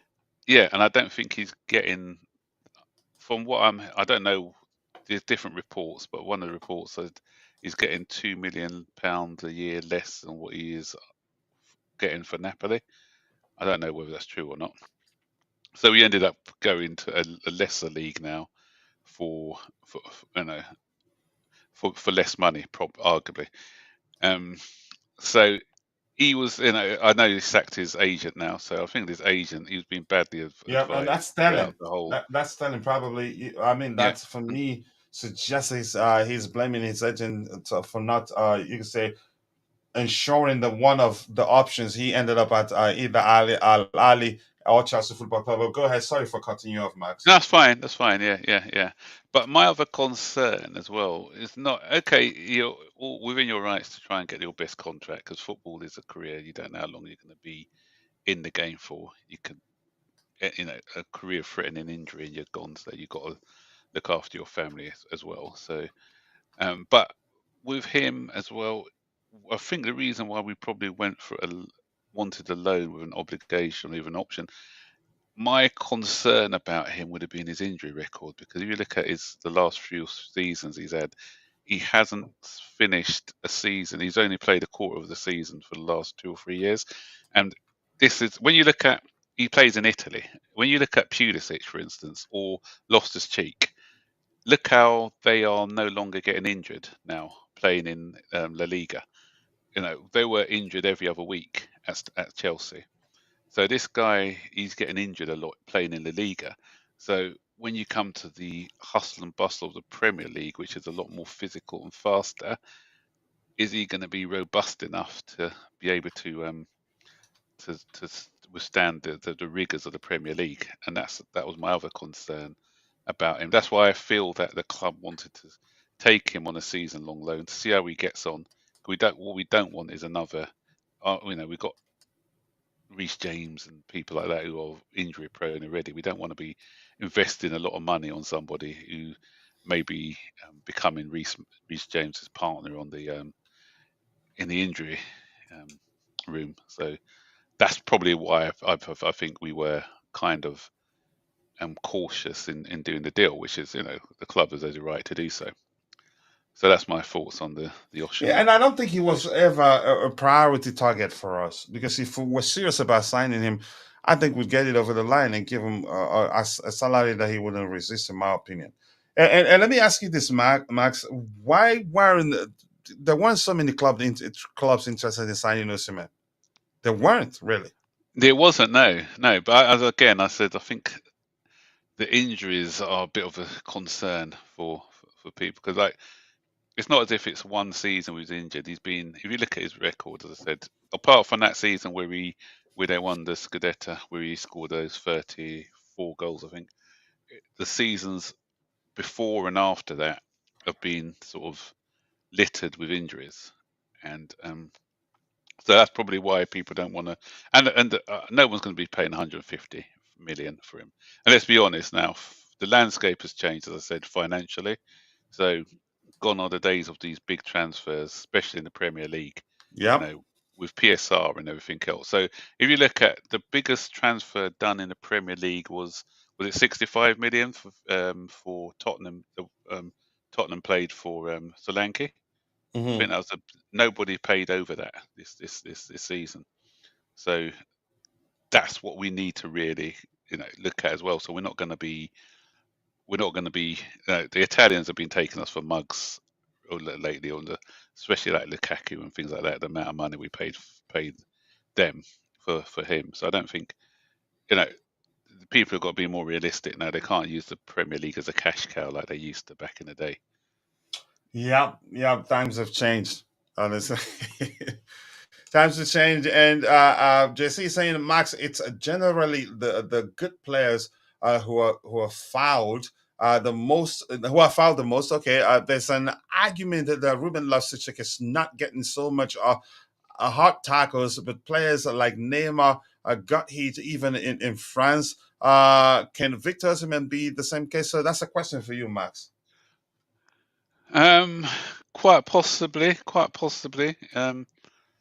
But again, I need to do a bit more research. I know the coolest Chelsea does a lot of research on players. He may be able to answer this question about Osimhen. His injuries, are they being more impact injuries or muscular injuries? So I need to have a look into that to see whether if it's impact injuries, then we've got there's a case for that argument. Yeah, but if it's In this case, I think he had one impact injury, the one that led to him.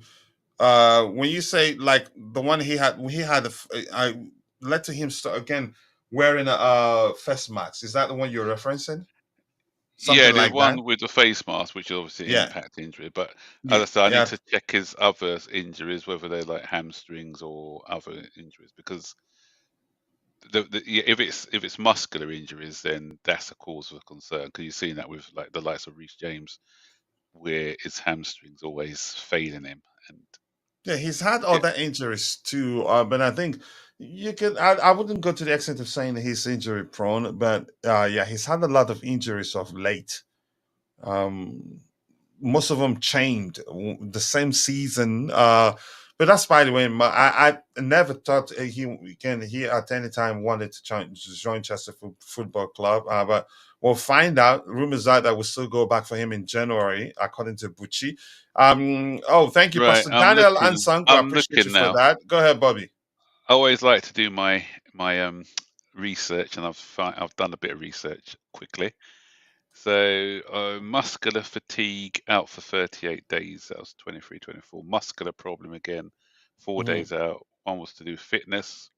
Then he's got hamstring muscle injury, 42 days out. Muscle fatigue, 5 days out. Abductor injury, 18 days.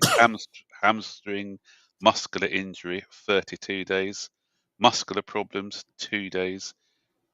Coronavirus, 11 days. Forget that one. The cheekbone Yeah, one, yeah, broken that doesn't cheekbone. count. Yeah. That was the impact one, 54 days. Calf strain, 7 days. Head injury, 11 days. Again, that was an impact one. Another one for coronavirus and one for shoulder injury. Again, that's an impact one for 62 days. So out of those, you've got 1, 2, 3, 4, 5, 6, 7, 8 muscular type injuries he's had. So that one is So, repeating.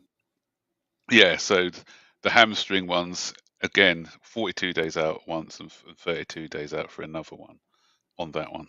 So, yeah. Meanwhile, we are talking about injuries. Look at Yeah. Wesley Yeah, Fafana at thank you the so much, moment. Max, for that. And big up to you too, Ekmo. Sorry? I I was talking about Wesley Fafana. He Oh, looks fit. yeah, okay, because we're talking about injuries. Yeah, but he's been Yes, fit. yes, he looks fitter. Wow. And Yeah, I'm glad Fofana's looking good now. yeah, he's looking good, And yeah. And he's regaining the form he showed at Leicester City that led to us signing him. Hopefully he stays fit, more important. And I'm glad he's been released from the French national team list of invited players uh, for the for the national for French national team assignment. I think it's a good idea. that's excellent news. Yeah, Yeah, definitely. excellent news indeed. The Shams, he did us dirty with N'Golo Kante. The slightest he recovered, he pulled him back Mm. into the fold, and boom, Kante comes back, plays a few games, and gets injured again. He didn't help Mattis at the time. Big up to you too, Bon. Nice to see you. I do hope you're doing well. I appreciate you finding the time to join the show. Let's see what else we have here. We wanted to look at the numbers of Estevao Willian. What an excellent talent was signed here. Is Estevao Willian versus Brazil Syria are wingers. Goals, he's top in the list. Assists, he's top in the list. Successful attacking actions is number one. Also, dribbles is number one. What a player we've signed here, and I'm happy we got the deal over the line. But I'm still saying, had it not been for Barcelona's financial situation at the time, I think they'd get the deal over the line. They'd sign him, and things for the fact that it took a while for us to get the deal over the line. At the time, I was suspecting it that Palmeiras were on papers delaying the process to see if Barca would come in with a better offer or other clubs interested. Even Bayern at the time wanted him. So Estevao Willian Palmeiras 2024, Lamine Yamal of Barcelona 23-24 compared. Let's see. Estevao Willian has the blue and the spider chat, you can call it that. Yep, and Lamine in what color is that? Just call it yellow. So wow. Estevao Willian with more assists, with more XG, and with more non-penalty XG, with a better dribble and success, with carries more. Wow, the only place it looks like they are on par is key passes. Even Estevao edges him slightly. But listen, let's be honest. Lamine has played in Europe, which you could argue a bigger competition than the Brazil Syria are. But in all honesty, Estevao Willian is a talent, irrespective of how you want to. If you think that the comparison is irrelevant, I think one thing we can all agree on is that Estevao Willian is an excellent player, and we signed us once in a lifetime opportunity player. That is my opinion. But let's hear you. I don't know if you have anything to say there, Max. When you always talk about these wonder kids, and I think that term is kind of used too commonly now for any player. But having Mhm. seen this guy, since we were linked with him, even before we actually signed him, took a keen eye on him to see what he's about, and he does look the real deal. He and everyone out of Brazil, all the experts out of Brazil, are saying, this is the player from so often since Neymar. He's the best player since Neymar out of Brazil. Yeah, I've And heard that I too. I agree with what you said before about Hendrick has just got a bit more PR about him. But Mhm. remember, they played for the same club. They both came from Palmeiras, Yeah, and yeah, and they paid a but lot more for Endrick, they right? they did. But yeah, but everyone's saying that this is the guy. This is the and Even Neymar and himself. yes, Neymar said it himself. Some of the top Brazilian players and coaches have have said it as well. Journalists have said it, and he's just stepped up. Because sometimes when people get a big move, you see how they handle that move. Okay, he's not at Chelsea as yet, but he's just some of the goals that he's scored has just been outstanding. I got a bit worried a few weeks ago. He had two bad ankle injuries, and he one after the other, and I was really worried after that. But he seems to be a tough lad. He's come back. I'm just My only concern is that in the Brazilian league, their games come thick and fast, don't they? So I think he's one day he was playing on a Thursday, the next day he was playing on a Sunday, and then I think they played about 3 or 4 games in a 2 week period. And for someone so young, because he's obviously their talisman, they are playing him a lot. So I'm hoping that when he does come to Chelsea, that we use him in the right way rather than overusing him, but we bed him in gently. He was the reason he joined Chelsea over the Barcelonas and people apparently is because we guaranteed that he'll be straight into the first team. He's not going out on loan or anything else. We believe in him that much that he's going to be straight into the first team. Um, and I just feel that if we can, just as I said, just bed him in gently. He's still a young lad. Don't want to put too much pressure on him, neither, Yes. at that age. And we've got the squad, like we've got right wingers who can play there. So I just feel that in the first season, 15, 20 games maybe for him in that first season, before see how he gets on, before sort of unleashing him the season after. So I Yeah. think we should just tread Yeah, I agree carefully. with you. Thank you so much, Yeah. Max. Peace. Jesse is saying here, Chelsea still appreciate Victor Osimhen. Let's see if they will activate this option in January. Okay. According to Fabrizio Romano, Galatasaray will fully cover his wages. Okay. Coach. Okay. All right. Talk to you later. Thank you. Tobago, can you please hold the fort for me for just about 5 minutes? I'll be right back. Max, I'll join you guys back in about 5-10 minutes. Let me take care of something quickly. Yeah, Okay, cool. no problem. Okay. Yeah, Max, what is your thoughts about the game we had against Crystal Palace? Because personally, I think we played very well, but we couldn't finish our chances. So it seems like our fan base are still complaining, and I saw the Enzo Maresca out trend. So what's your thoughts about the game we played on Sunday? Listen, I just people. I can understand people's frustration after 2 seasons of not winning something, but we got to be realistic here. The first half, I thought we were magnificent in that game. We nullified Crystal Palace, and I think tactically we played a really really good game. The goal we scored was a great breakaway goal. But again, it's the same old situation as last season where our finishing cost us, and we should really have scored a 2 or 3 before Palace even had a chance. But sometimes we got to listen. There are games like that. Their goalkeeper was outstanding. First of Mhm. all, he made some brilliant saves, and no matter who you are, I've seen Man City in situations like that before, where a goalkeeper's just when the goalkeeper's the man of the match, then you've got to say, you know what, hands hats off to him. He's done well. The other thing for me was the refereeing decision not to send off Will Hughes cost us, because that was how he didn't send him off. And I don't like talking about, because we still got to do what we need to do. So I don't like talking about referees, but we have to address the Yeah, situation, because even before that situation, that Kamada for Crystal Palace, he did about 4 fouls and he didn't get exactly. booked.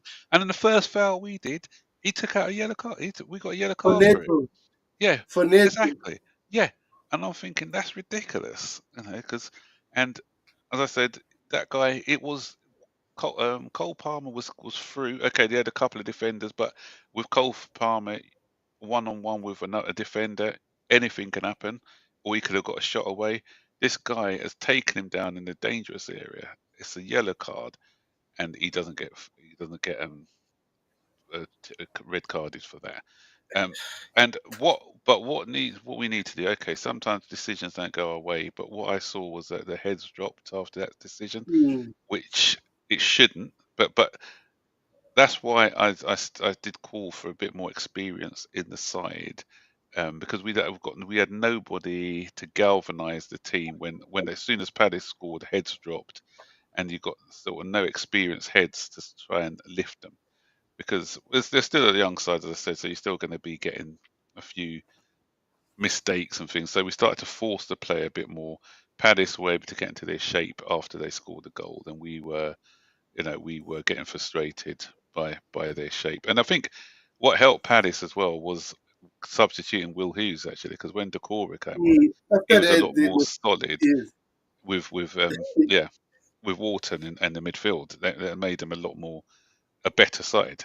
And but again, we had a couple of chances to kill the game off. Nicholas Jackson had that one-on-one situation. We had what's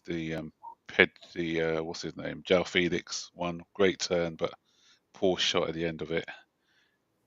So we still should have won the game, but it the signs are good. I think the signs are good because we didn't play poorly defensively. We were great. Um, Fofana and Colwell are starting to form a good partnership now. The goal was just a superb goal. I see some people blaming Maresco for the defence, Yeah, which was it's a half the goal. fantastic goal. Yeah, so sometimes you got to you just take your hats off and say, well done to great strike by Eze. But I thought we defended well. Apart from that, and I think there was a shot by that Kamada, which our goalkeeper saved. Apart from that, they didn't really have. I don't think our goalkeeper had another save to make apart from that one from Kamada. I don't think so. We defended our penalty box quite well, You, but you, you know what I like about that game? As much as I remember, I've listened to Leicester City players, I mean fans, saying that Enzo Maresca is not proactive. He doesn't like to make any substitution. But during that game, the first player was João Felix. Other player was Michaela Modric. After Modric, Nkunku clearly wanted to win that game, and we couldn't yeah, win that game. but So all this noise about Enzo Maresca is not proactive. It takes a long to make substitution. Nonsense. Clearly yeah, wanted to win that game. yeah. The only thing I would have said is I'd have put Nkuku on a little bit earlier. That's the Yeah, only thing I would have done, is put him on earlier, because I think that he can score a goal. He's one of our better finishers. Although he hasn't started the season fantastically well, but he's always somebody who's going to be a danger when he's on. So I would have yeah. probably done that, but apart from that, That's how I've been saying that. For example, I don't mind Nicholas Jackson being a striker, but at the same time, my main issue is that he doesn't have a competition. Maguhi, we know, is a good player, but he's not good enough to start games. So that's why sometimes we have to rely a lot on Nicholas Jackson. For example, that missing he missed. I know it's a fantastic save, but if we had an experienced striker like Drogba there, for example, he should have scored that goal, and it was a winning goal. Everyone would be happy. it, yeah, you know what? That's what I'm saying. If we had someone like a Haaland in this team, then we would we would have won all 3 games. Because if Haaland was, when we played against Man City, if Haaland was playing for Chelsea instead of City, then Chelsea win that game. That's what we're lacking. We're lacking somebody who's in the big moments is going to score the goal. Because one chance for Haaland against us the other day, one goal. And he made it look easy, but would somebody like a Nicholas Jackson have scored in the same position as he was against us? I don't know. Yeah, so that's the only disappointing thing for me in the 4 or 5 windows that this new ownership have had, that they haven't invested in a top class striker. I do like Nicholas Jackson, but as you said, in the big moments when we need him, he doesn't really show up. Even that game against City, if he had held his line, when he scored that offside goal, he shouldn't Yeah. have been offside in that situation. He's got to be looking across the line. He's got to be keeping himself onside in that game. So Um, yeah, that's saying. So even there was those little margins. Even in that City game, I thought, had we got that back to 1-1 at that time, then we would have got a result against City that day.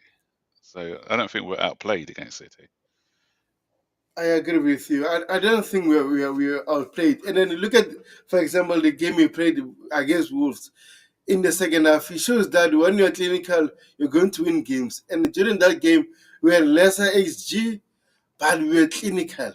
That's the Yes. perfect scenario.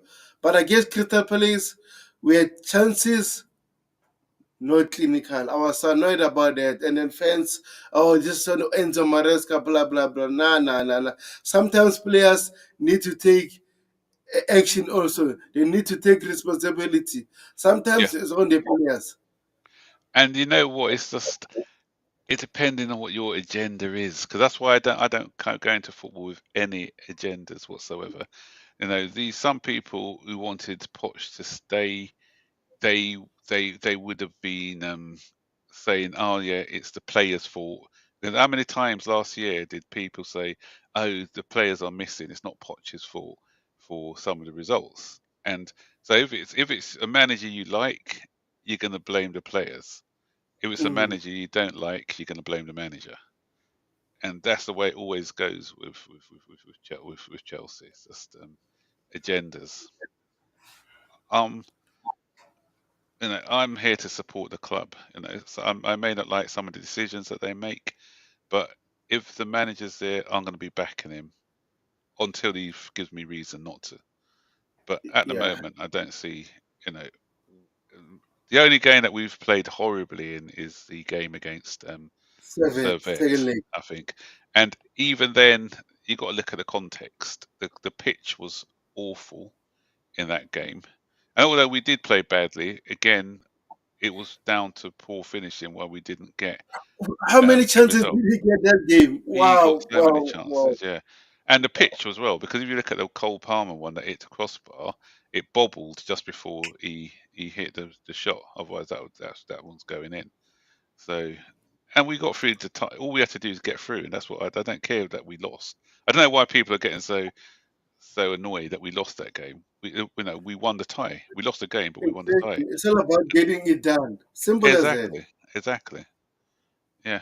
So I wasn't fussed. We're not going to win 5 or 6-0 every week. Football is all about different challenges and different situations. So some days you're going to click and get it all together. There's other games that you have to dig deep and you get the result winning ugly. So fans have got to realise that as well. Yeah, I agree with you. So, guys on the channel, subscribe to the channel, hit the like button. Man, I was so annoyed. And also now, I hope our players won't get injuries during the international break.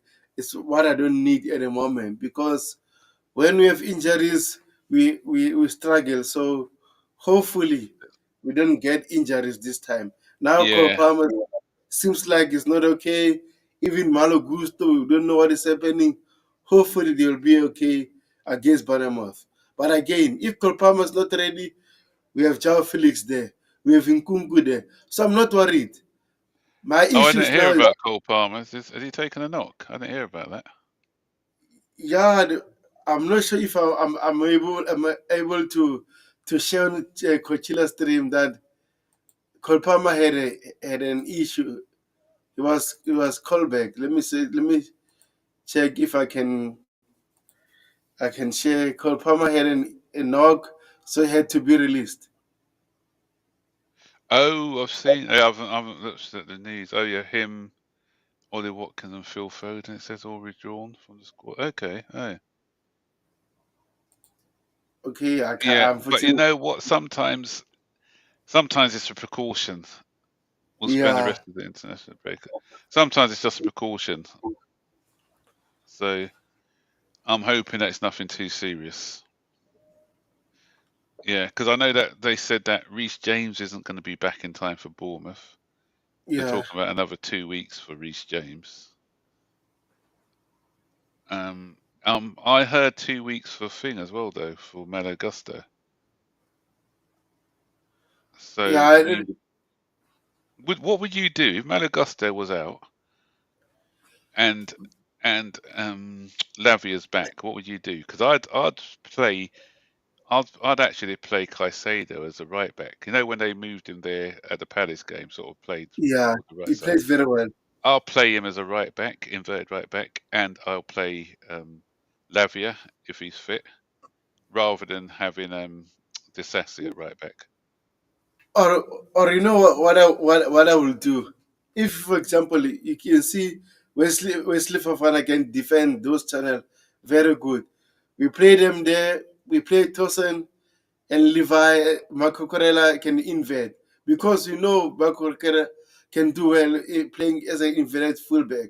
But Yeah, again, even Moses Caicedo will be a good shot because normally when play as a right back will be inverted a lot of the time. That means you free up the space of our attacking players, which is a good option. So we'll wait and see what will happen. But I don't think Lavia will be fit to play that game. Let's see. But hopefully he's fit because without him, to be honest, that DM role is still an issue. If you we see our squad. Moses Caicedo likes to go forward. Enzo likes to go forward. And our defense sometimes are exposed due to the fact that no one is there to helping them. yeah, yeah. And JC just made a fantastic comment. I'm not sure if I'm able to read it here. Oh, I can see it. Yeah, it's So let down me to the see. lack of match fitness. That one, midweek travel. Yeah, traveling There's, sometimes it, can affect the team. yeah, JC, and the other thing. Yeah, that is a good comment by JC. Do you want me to read it out? For me, it was down to the lack of match fitness and midweek travels. The players looked absolutely washed in the second half, a time when pressure eventually makes opponents crack, but we weren't fit enough. I don't think. Okay, I don't. It's about fitness, but remember as well, it was a hot day as well. It was like 27 degrees in London on Saturday, and usually in the heat, it's hard. It's hard to play. I know. I was playing out in Jamaica with my boy, and after 20 minutes playing in 32 degrees, it takes a lot out of you. And so these are professional footballers who are playing at 100%. And so yeah, we did look like we ran out of gas a bit in the second half in the heat of the Stamford Bridge. Obviously, you got the Stamford Bridge cold, and so it's this is it. And there's no water breaks. Remember in the in the Euros, you had water breaks where you can have that little time to get that in your legs, have that little 2-3 minutes to recover. So we don't have that in the Premier League, which I think they should introduce, especially in August when it's hot. I think they should introduce a like a water break for the players because they're human at the end of the day, and you don't want to run them into the ground. You've got to think of players' welfare as well. So yeah, I think that's something they've got to think about for next season. Yeah, Definitely. I agree with But, you. I agree yeah, with you. but a good thing also about us having a bigger squad now is that we can manage players' game time. For instance, if last season Lavia would have probably played through his like hamstring injury what he had and just made it worse. And if you look at the way we're managing Neto, he didn't come on to serve it. he just played a half against Palace because we know about his injury record as well. So we know that we need to manage him properly. Um, with also Madueke gets quite a lot of injuries, so a lot of people are saying that we probably didn't need Jadon Sancho.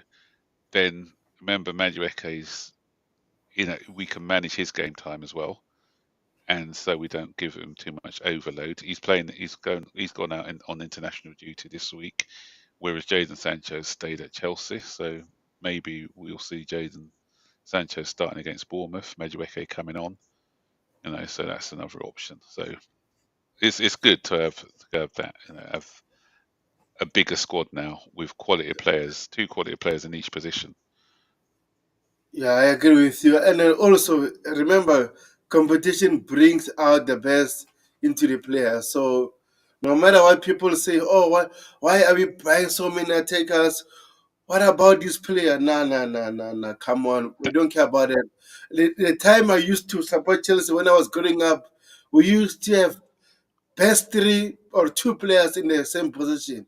So I don't want that Yeah, under anymore. Jose Mourinho, we did that. We had that under Jose Mourinho. So you didn't know what the first 11 was really. 'Cause obviously you had the core, but like you take out somebody like Ferreira, you had um, what's his name, Glenn Johnson to come in, or you take out Cavalia, you put William Gallas at centre back.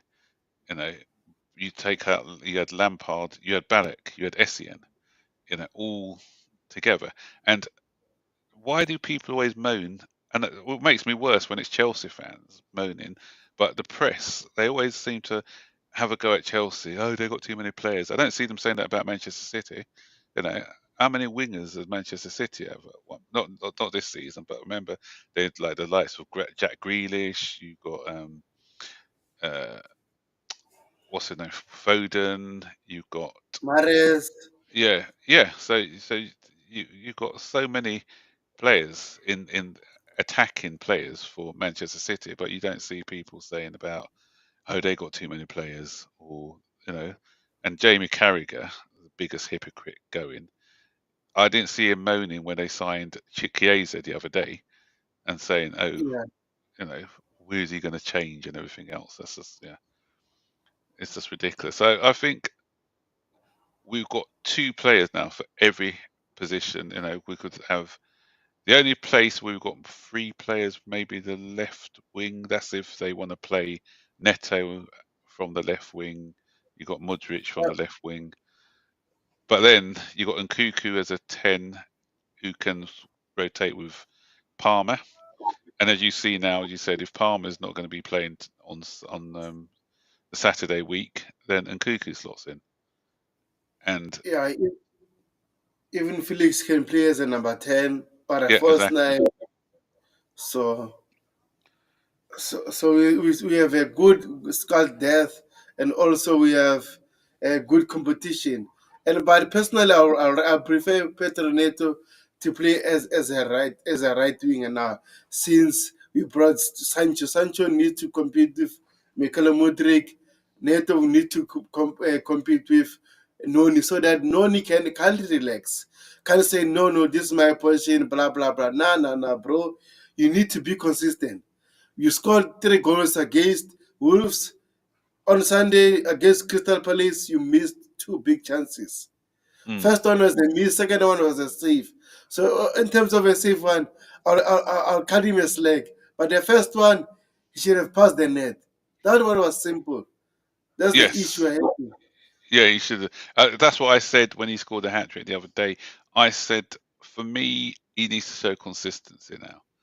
I wasn't getting carried away by that hat trick because I thought, what, he needs to perform for me week in, week out, and then I'll be saying that he's the real deal. One game doesn't make you like a superstar player for me. Um, and yeah, as I said, you don't want him to be in too comfortable in that position. Mm. That's why what drives you on is that you've got competition behind you. So if you don't perform, then there's somebody breathing down your neck wanting to take your shirt, and that should be the driving force behind. behind this team. The only issue, the only area I think we're not really covered is the pivot roles, because obviously I know we've got Enzo. To me, he's not really a pivot player. He's he's great passer, but I don't think he's got the legs, the physicality. For me, Lavia's a bit too injury prone. I'd have liked to have kept somebody like a Chukwuemeka or Santos, because I feel that they've got the physicality. You know, when Crystal Palace, when Decore came on, you see how physical they were in that middle of the park, and we couldn't match them for that physicality. You know, somebody like a Chukwuemeka, not Chukwuemeka, a Leslie, Kuchuku, sorry. Leslie Pichu. Yeah, Leslie Yeah, Kuchuku is a bit more powerful. I'm hoping that that loan spell that he has with Southampton will allow him to grow, because I did see highlights from his League Cup match the other day, and I thought he played really well in that game. yeah. I hope they give him a game enough game time to develop. Just like Andre Santos Strasberg, they love that kid and he's Mm. playing very well. Now he's scoring, he's adding goals to his game now, which is a good thing. Yeah, So overall, I'm happy about that loan spell. yeah, I love his passing as well. The way his vision and his first time passing is fantastic. And he's a hard worker also. Mm. Yeah, Yeah. definitely, definitely. Yeah. So so you let me know when you're about to leave so that I can send Coachella a text. But we can keep on talking about Chelsea because we all love Chelsea, right? Yep, exactly. Yeah, we do. We do. Yeah. I want to talk, because I heard you guys talking about the sale of Gabriel as well. Yes. Yeah, yeah, Angelo to yeah, because I don't again. I was looking. Some fans or some again the press were saying about Chelsea having these players just to buy them and sell, flip them or whatever. But this has been going on for ages. For years. Roman Abramovich did that all the time. He bought players. Look at Piazon. Piazon came. How many games did he play? He was loaned about 50 times before we eventually sold him. So, so, and we did that with Marco Morin. yeah, yeah, and what's his name? Didi Borgi. Remember, we bought him for about Yes, 3 million, and we yes. actually sold him. We made a profit on him. We bought him for about 4 million, and 7 million. We got 7 million for him. So that is part of our model as at Chelsea, because we haven't got a big enough stadium at the moment. Yeah, So we need to generate cash by bringing in players. Some players are going to make it, some are not. You're going to flip the players. And that's why I think Chelsea have got the record amount of player sales in the Premier League or something for player sales, and yeah. that's been going on since the Roman days. So I'm not Roman sure why Abramovich. people are moaning about it. Yeah. Oh, there's a question for me. JC's got a question. That's a question for Says, you. Do you okay, see so us playing Sancho? Is it bad news for Noni? Okay. no, no, Um. no, no. Yeah. I don't think it's bad news for Noni. Sancho, I know that Maresca knows Sancho because he played for him when Maresca was managing the youth team over at Manchester City. Um, I it's what I said earlier. It's a case of whoever's the form guy, he's going to be the one who has that position in a team. Because what I like about Maresca so far this season, it's about he's got no favourites. He's picked a team. You know, Noni performed well in the first game, so he kept his shirt. Although you had, people like Neto and others who's coming, so he's the man in possession of the shirt at the moment. If he fails to perform, okay, he didn't play too. He played okay. He did the assist or the assist before the assist for the goal, and he had a couple of chances. If he starts to dip in form, then he's not going to be having that position in the team. So we've got competition there. So Sancho, if Sancho comes in and does well and continues to do well, then he will have the shirt. It's as simple as that. That's the way football goes. And as I said before, Nonny's injury record isn't the best. So sometimes it's not. It's a squad game. So I see it as us being able to, with the two competition. I say the two competitions, the Thursday night and Sunday night football, and that's another reason why probably in the second half we faded away as well, because remember we've travelled to Switzerland, played on Thursday. Palace didn't have a midweek game, so Palace were going to always be stronger than us in that second half, especially if they scored. So physically and mentally, it took something out of us. So if we can rest players for Thursday night, even stop some players from travelling as well, even though they don't play, they still travel. If we don't, if some players don't have to travel and they're just rested for the Sunday games, then that's all well and good. So for instance, we don't maybe need to take Sancho and Noni to when we play against. Is that team in? Was that place near Russia or close to China? Who were playing in the Conference League? Is it Estonia? That team, Estonia, is it? And apparently they were quite near China, so it's going to be It's going to be like a 14-hour trip in that game. Oh, I can't remember the team. Estonia? I think it's Estonia. No, So yeah, it's Noah. There's other name named Noah. Kazakhstan, which is 11-hour flight. Yeah, to that team. Yeah, thanks JC for that. So that's going to be maybe we don't take all our first teamers to that game. 11 depending on hours. Wow. yeah. That's lots of travel. And then when you think that's Thursday, and then we come back and play a game on the Sunday, and so it's going to be mentally and physically draining for the players. So the follow-up question: which looks better, Palmer on right wing with Nkuku 10 role, or Noni right wing with Palmer 10? I did like the combination of Noni and Palmer on Sunday. To be honest, I thought they're developing quite a good understanding. I think with Palmer and Nkuku, Palmer likes to come inside to play as a 10 as well and occupy the space that Nkuku's taking. Whereas with Noni, he's more of a touchline winger. He does drift inside a bit now and again, but he's more of a touchline winger. So I think the Palmer, in answer to that question, I think the Noni Palmer combination shows sign to me of a good partnership. Not sure how you feel about that one. Yeah, I enjoyed that one, to be honest. That's why, like I said, Noni Mariweke needs to be consistent because we know what Cole Palmer can offer to us at the moment. So with that one, we are clear. With Noni, it's all about being consistent.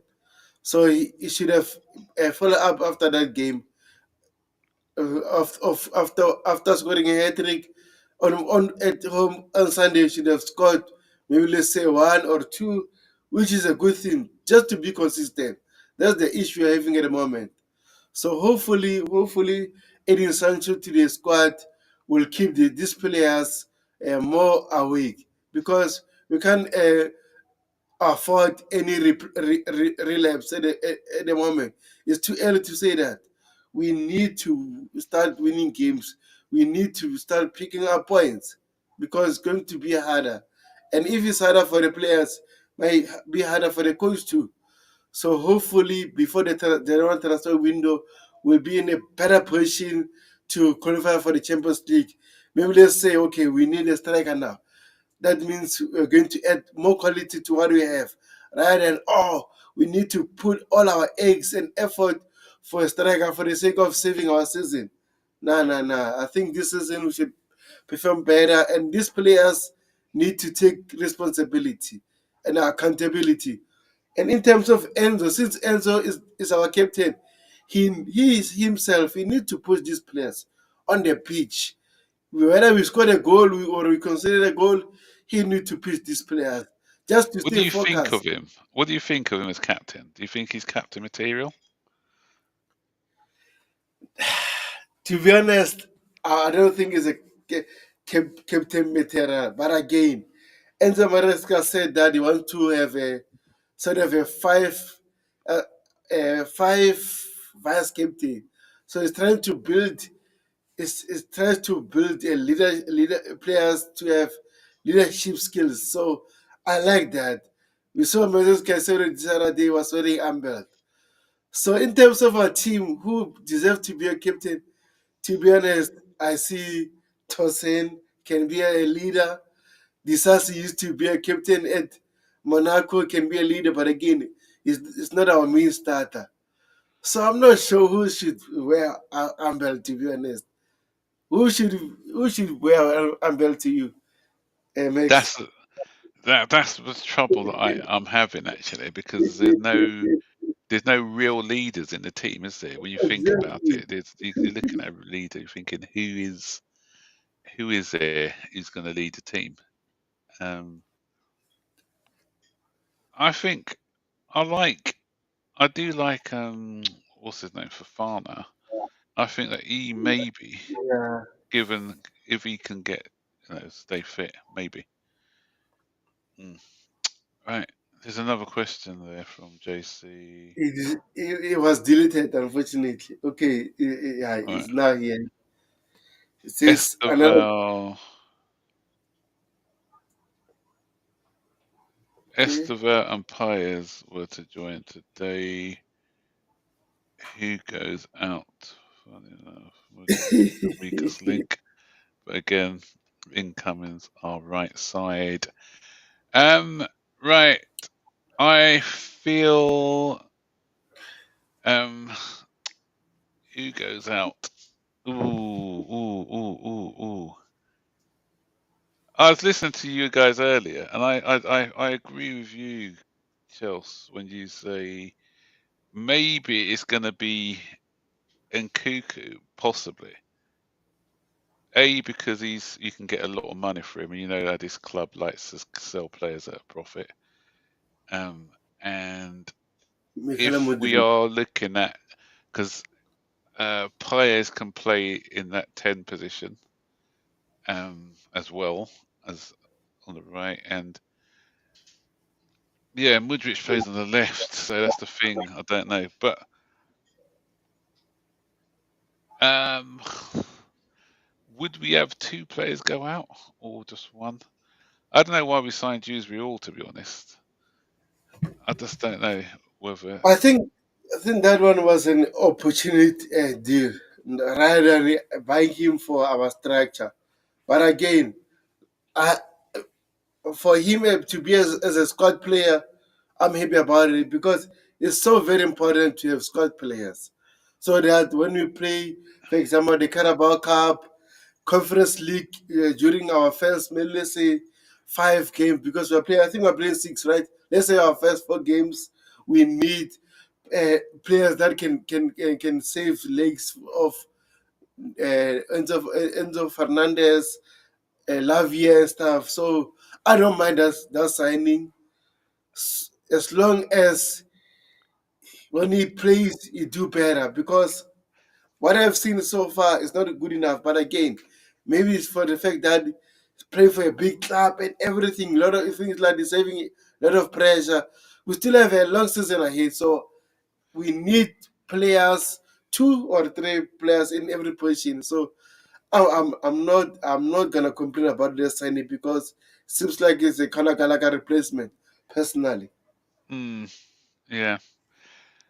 The other player maybe would be Mikala Mudrik. as yeah, Mudrich maybe, or was it Coach? Was it JC who did say about Noni, depending on the season he has, because his game time will be limited if Estevao comes in and hits the ground running. Um, and is he going to want to just be a bit part player once again? Especially now that he's made the England side, his ego is quite big, isn't it? So Yeah. Is he going to be willing to just sit on the bench for that? So maybe. And if he, now he's got into the England side, and Newcastle were after him earlier on in the window. If they come in with another bid for 60, 70 million, I think Chelsea may find that too much to turn down. So, and it all depends on saying which two players go. It all depends on who comes in for these players as well and how much they offer. Because if someone's coming in offering big money for, say, an Nkunku or a um, Noni, for instance, then I think the club will take that, especially with financial fair play, PS But rules. And Chelsea on the chair says he thinks that it will be Sancho. But again, how can it be Sancho while we know that we signed him with a loan with obligation to buy? So how would we sell we sell Sancho while we we won't sell offer him Sancho. Yeah. exactly? Mm. And then, man, like I said, with Joao Felix and Sancho, it's time for them to prove people wrong about their career so far because Sancho at Dortmund during his first spell, oh my gosh, this player was doing fantastic. Then he came to Manchester United. The rest Yeah, is history. So this is his second chance. yeah. You know what makes me laugh though? Um, Yeah. remember back when he was at Dortmund, the whole of the Chelsea fan base were creaming for this player. This is the player we need to get. We've got to get Sancho. We've got to get Sancho. Everybody was saying get Sancho. But okay, he went to Man U. It didn't work out, and now a lot of people are a bit underwhelmed by this transfer. If you can recapture that Dortmund form, then you've got a serious player in your hands. And sometimes it just doesn't work out at a club. You've seen it before with some players. They've gone somewhere. Robin, look at Yeah, Robin. Madrid went to Madrid. exactly. Had That's a injury great problems. example. Yeah, Went to yeah, Bayern. Oh my gosh, yeah. Bayern. And you look at Di Maria as well. He's another one because that's a better example because he was at Man U. At Man U, he didn't. He was sort of hit and miss at Man U. Then as Yes, soon as he left Man U, you know, and he became, was it PSG? Who did he play? The teams he played for, he was superb at all the clubs he went to after Manchester United. So sometimes an experience at a club, and if you look at the way that Ten Hag plays him as well, you've got to also look at that. Ten Hag doesn't utilise Sancho in the way that he needs to be played. And the good thing is, as I said before, is that because he's played, um, yeah, Pogba, that's another one. Pogba, great shout, yeah, coach. Yeah, and the way that he's been utilised, as I said, Maresca's knows his game, so Maresca will get the best out of him. Did you see Sancho's interview earlier, where he said that he one of the reasons he came was because of Maresca and what the manager mm, said to him and the plans that he had for him in the team. So he's already identified how he's going to use Sancho in the side. So I think that's important as well, that you've got a manager who trusts you, and if a manager trusts you, you're going to give them the best. And I just don't think that there was a bit of a personality clash, wasn't there, between Ten Hag and Sancho. That's why he didn't really get the best out yeah. of him. And in terms of Ten Hag at the moment, I don't know what happened because I remember Rashford first season he was doing very well, but after that he faded away. So I don't know whether the coach is doing something bad or is Rashford or is tactics. I have no idea. So the same applies to Anthony. At Ajax, oh, Antonio at Ajax was a threat. Then he came to Manchester United. The rest is history. Yeah, So I don't know yeah. what is happening. The Old Trafford graveyard. Yeah.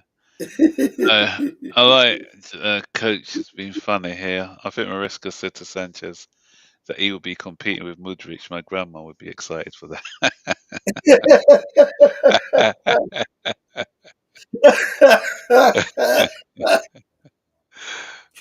Dear. Uh, that's I'll I'll be playing every week then. So yeah, definitely. Yeah. Yeah. Talk about Mudryk. What do you think of his second half performance against Palace? I think when he came in, he looks lively, but again, he faded away, especially with also Joao Felix. Few minutes, he looks good. After that, he had a cold game. I don't know what is happening with these players, but again, like you said, without experience, these players they need to push themselves. They need to know. They need to take responsibility, no matter what. And sometimes in the penalty area, we don't have to be selfish.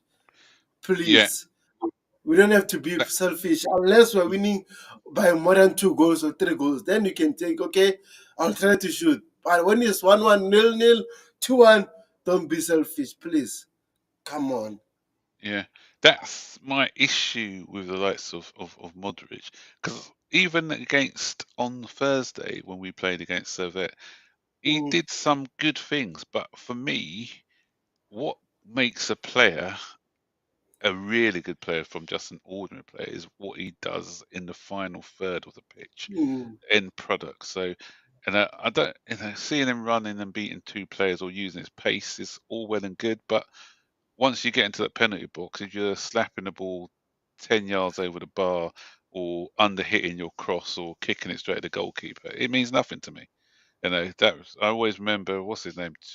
Always quote the Wolves winger, the one who used to play for Wolves and oh, Barcelona, Traore. Teore, Yeah. probably the best dribbler in the league when it came to pace and power. But no one knows about him because he just didn't do anything when he had the ball. Overhit it, underhit it. I think he had one decent season where he had a few assists and goals, but apart from that, he was very inconsistent. And that's what I see from someone like a Mudryk who needs to improve at the business end. I just want to see a bit better output from him, and that's if he can get that part of his game right, then maybe. But yeah, I've yet to see that. Yeah, you're right. Against Servette, he had a counter attack alone. And then he should have been composed and scored that goal, but he just messed around and he couldn't score. Just Yeah, the same thing with Jackson. You're on the right pathway, but the final third, oh my gosh, this is the issue. But hopefully sooner or better, we need to rectify these mistakes. We need to do better, especially in the final third. It's very important. You can do everything from goalkeeper to defense and midfielder, but final third is very important, no matter what. Look at Erling Haaland. Finishing for him is like playing playing with kids. It's simple to with him. Just pass the net. Simple. As a striker, you yeah, need to pass the net. You saw Openda's goal against Bayer Leverkusen. Oh my gosh, that boy. He knows mm, how to put goal in the net. So hopefully, like I said, Jackson, if you want to be our main striker, and from now you need to show up because in January, if it's flip flopping, we're going to get a new striker. I'm telling you right now.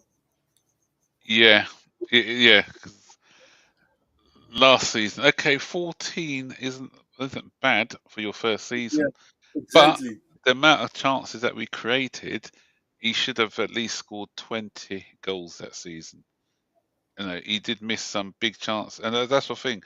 When you look at the Manchester City FA Cup semi-final, where he missed those two big chances, one straight after the other, um, and so it's just games like that you look at and you think, because we grew we're used to the likes of your Drogbas and your Diego Costas and people like that who just you know were clinical in the front of the goal, and you know we missed out on I think at least 15, 20 points last season minimum through just not being able to finish our dinner. So Yeah, what's he, You saw Coachella says when you people should leave me. Kalau Mudrik alone.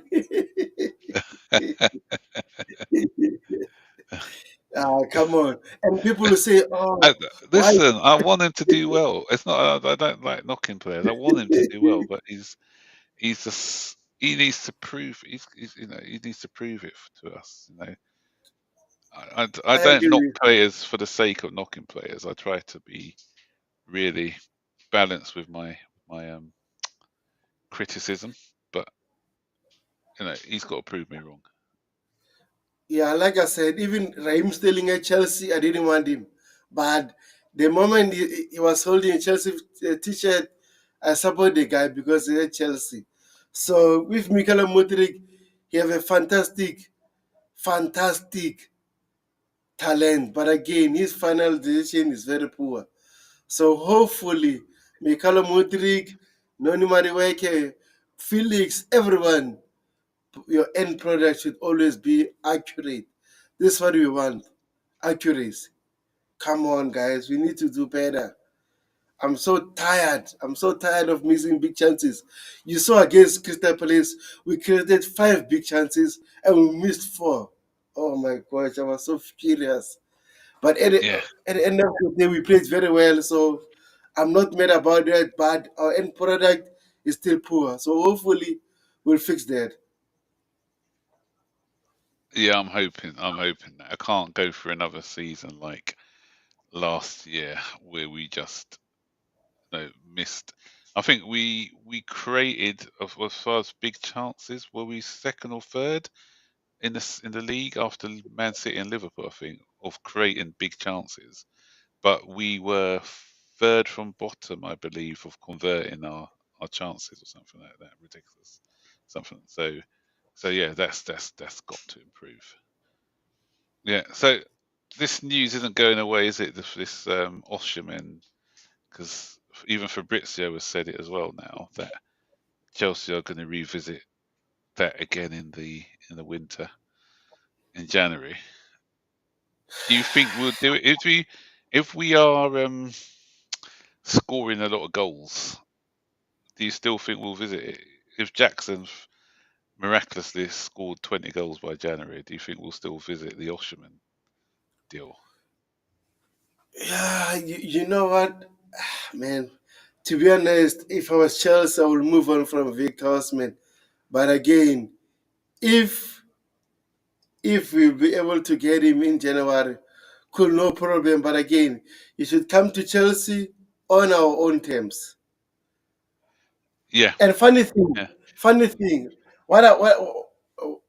I think the agent maybe was the one who was pushing Victor Osman to get these wages and stuff, and trying to make sure that Chelsea should pay whatever Victor Osman is earning. and Look at now the report is saying is if I had him, if he fired, if he didn't fire him, clearly maybe Victor Osman was right, was asking for those wages.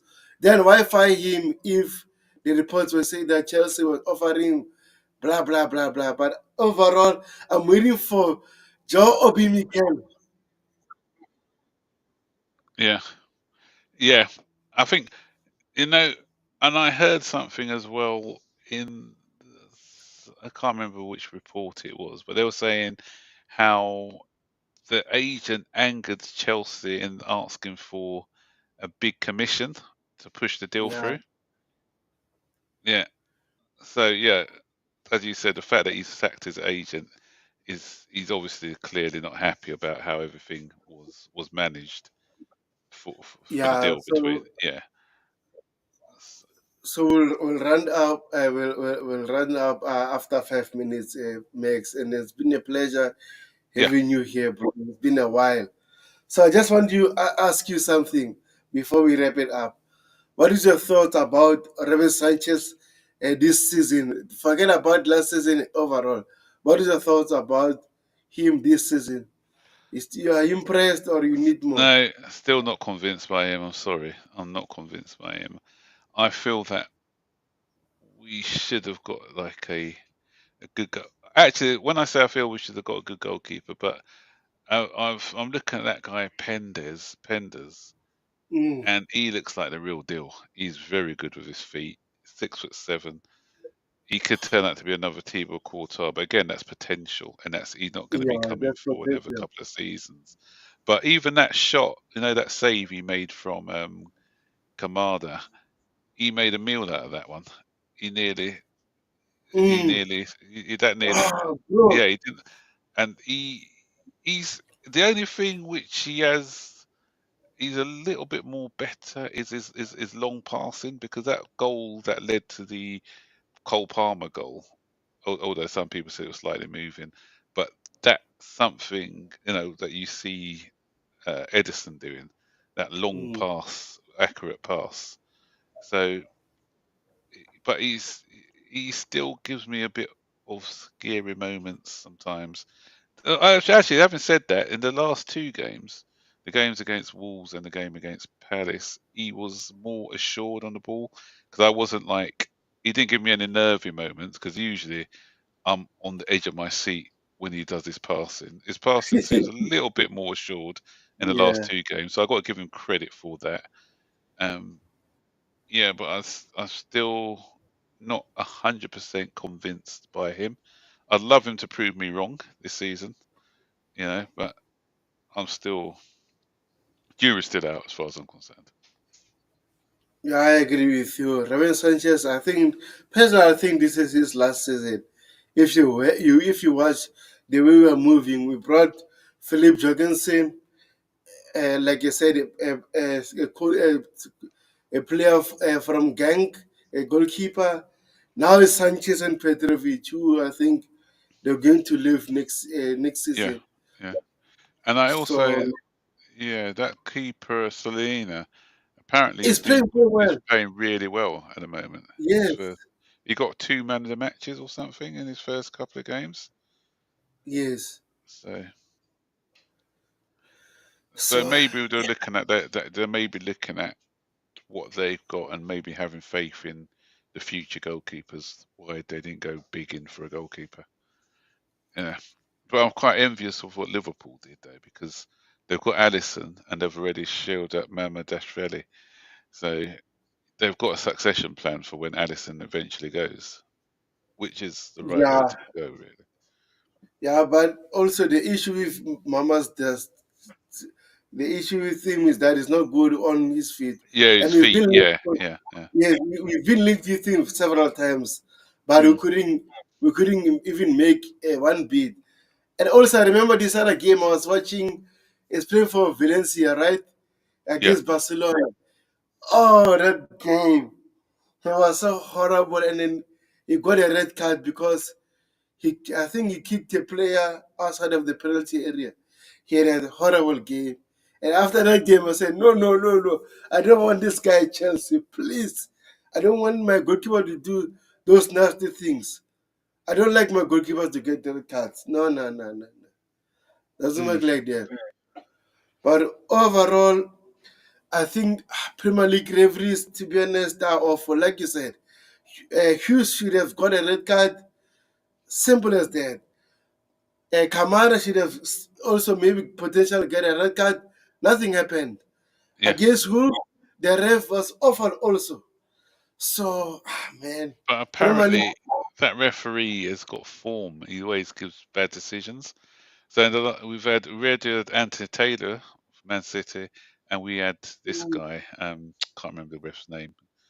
Um, on Sunday, he's apparently, as yeah, I said, he's got form with giving us bad decisions. So these referees have got to be looked at, especially him. He needs to be looked at, because it was so blatantly obvious how biased he was against Chelsea on Sunday. He wasn't even hiding the fact that he was biased. yeah. Yeah. So So, Matt Hummel's coach is saying going to Roma for a season. yeah, it's going there. But overall, guys on the chat, thank you for coming. It's been a pleasure having you, Melks and Coachella. Thank you for giving the platform to talk about Chelsea. Guys on the chat, subscribe to the channel, hit the like button. so that the channel can grow, guys. I want Coachella at the end of next year to have more than 50k subscribers. So hopefully, guys, you support the channel, and I appreciate it, guys.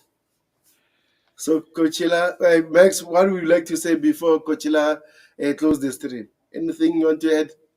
No, it's just great being back. I haven't been on for a while, but it's good having talking all things Chelsea and having some sensible conversations, because I think a lot of times the things that I see on X is just a bit very overreactive at times.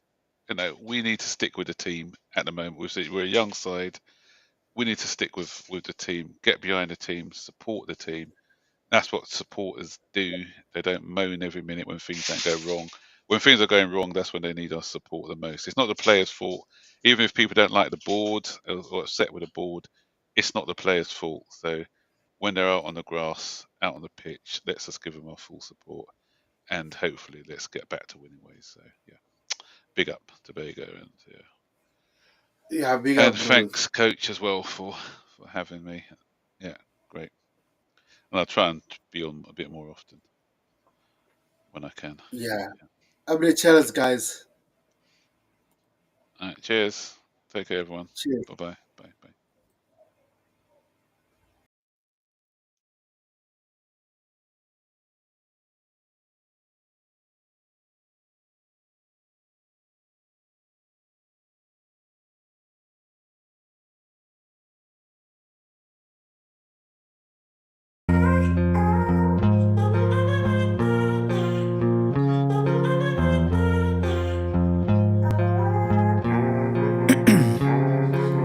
Ice in my veins, I've been driving this train.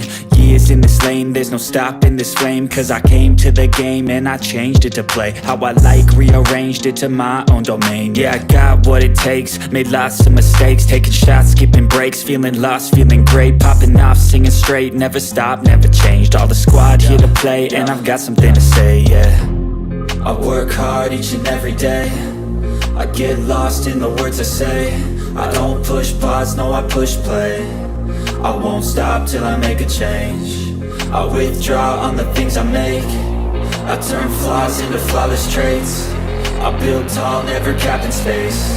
I won't stop till I hear him say, oh, oh, la, la, la, la, la, la, la, la, la, la, la, la.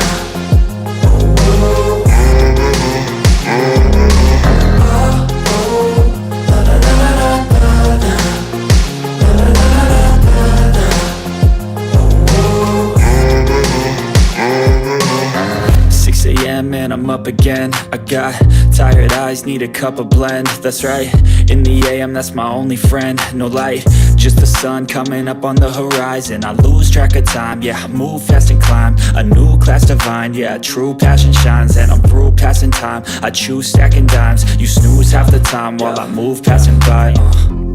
I work hard each and every day, I get lost in the words I say. I don't push pause, no, I push play. I won't stop till I make a change. I withdraw on the things I make. I turn flaws into flawless traits. I build tall, never capped in space.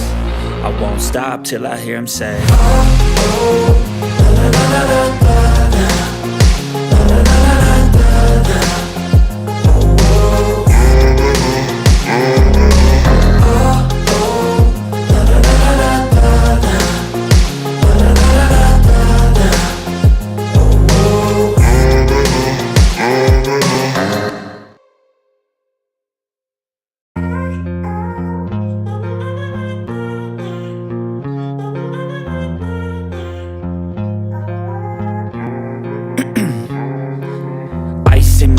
I've been driving this train, years in this lane, there's no stopping this flame. Cause I came to the game and I changed it to play how I like, rearranged it to my own domain. Yeah, I got what it takes, made lots of mistakes, taking shots, skipping breaks, feeling lost, feeling great, popping off, singing straight, never stopped, never changed. All the squad here to play, and I've got something to say, yeah. I work hard each and every day, I get lost in the words I say. I don't push pause, no, I push play. I won't stop till I make a change. I withdraw on the things I make. I turn flaws into flawless traits. I build tall, never capped in space. I won't stop till I hear him say,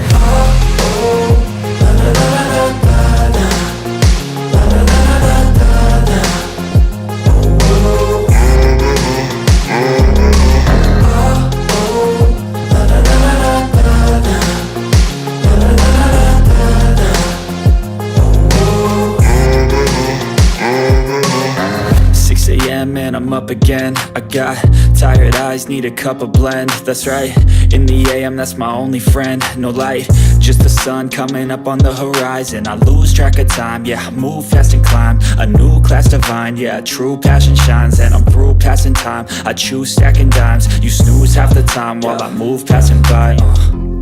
I work hard each and every day. I get lost in the words I say. I don't push pause, no, I push play. I won't stop till I make a change. I withdraw on the things I make.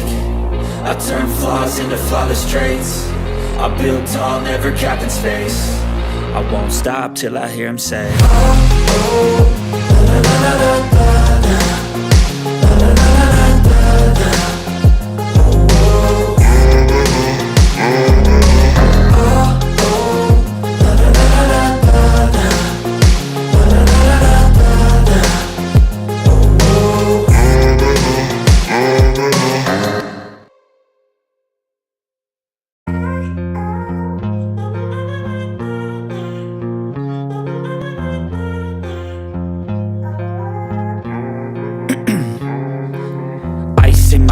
I've been driving this train, years in this lane, there's no stopping this flame. Cause I came to the game and I changed it to play how I like, rearranged it to my own domain. Yeah, I got what it takes, made lots of mistakes, taking shots, skipping breaks, feeling lost, feeling great, popping off, singing straight, never stopped, never changed. All the squad here to play and I've got something to say, yeah. I work hard each and every day. I get lost in the words I say. I don't push pause, no, I push play. I won't stop till I make a change. I withdraw on the things I make. I turn flaws into flawless traits. I build tall, never capped in space. I won't stop till I hear him say,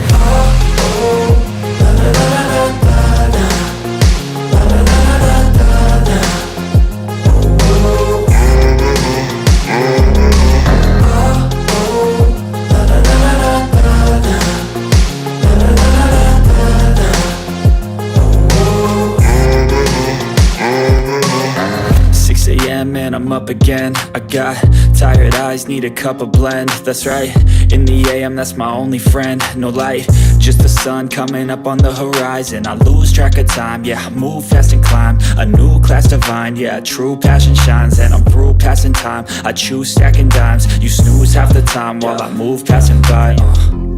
I work hard each and every day. I get lost in the words I say. I don't push pause, no, I push play. I won't stop till I make a change. I withdraw on the things I make.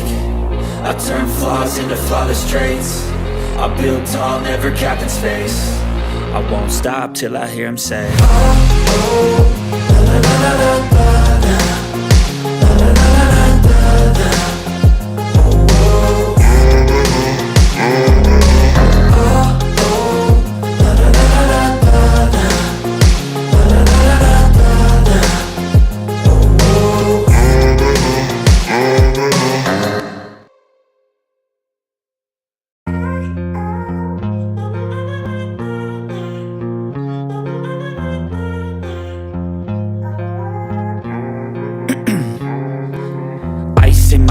I've been driving this train, years in this lane, there's no stopping this flame. Cause I came to the game and I changed it to play how I like, rearranged it to my own domain. Yeah, I got what it takes, made lots of mistakes, taking shots, skipping breaks, feeling lost, feeling great, popping off, singing straight, never stopped, never changed. All the squad here to play and I've got something to say, yeah. I work hard each and every day. I get lost in the words I say. I don't push pause, no, I push play. I won't stop till I make a change. I withdraw on the things I make. I turn flaws into flawless traits. I build tall, never capped in space. I won't stop till I hear him say,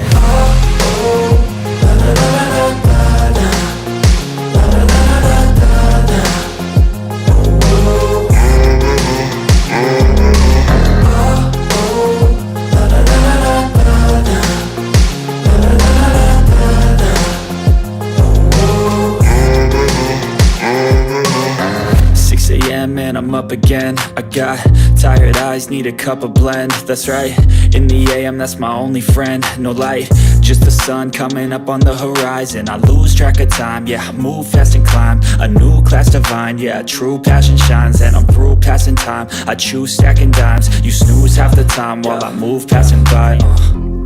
I work hard each and every day. I get lost in the words I say. I don't push pause, no, I push play. I won't stop till I make a change. I withdraw on the things I make. I turn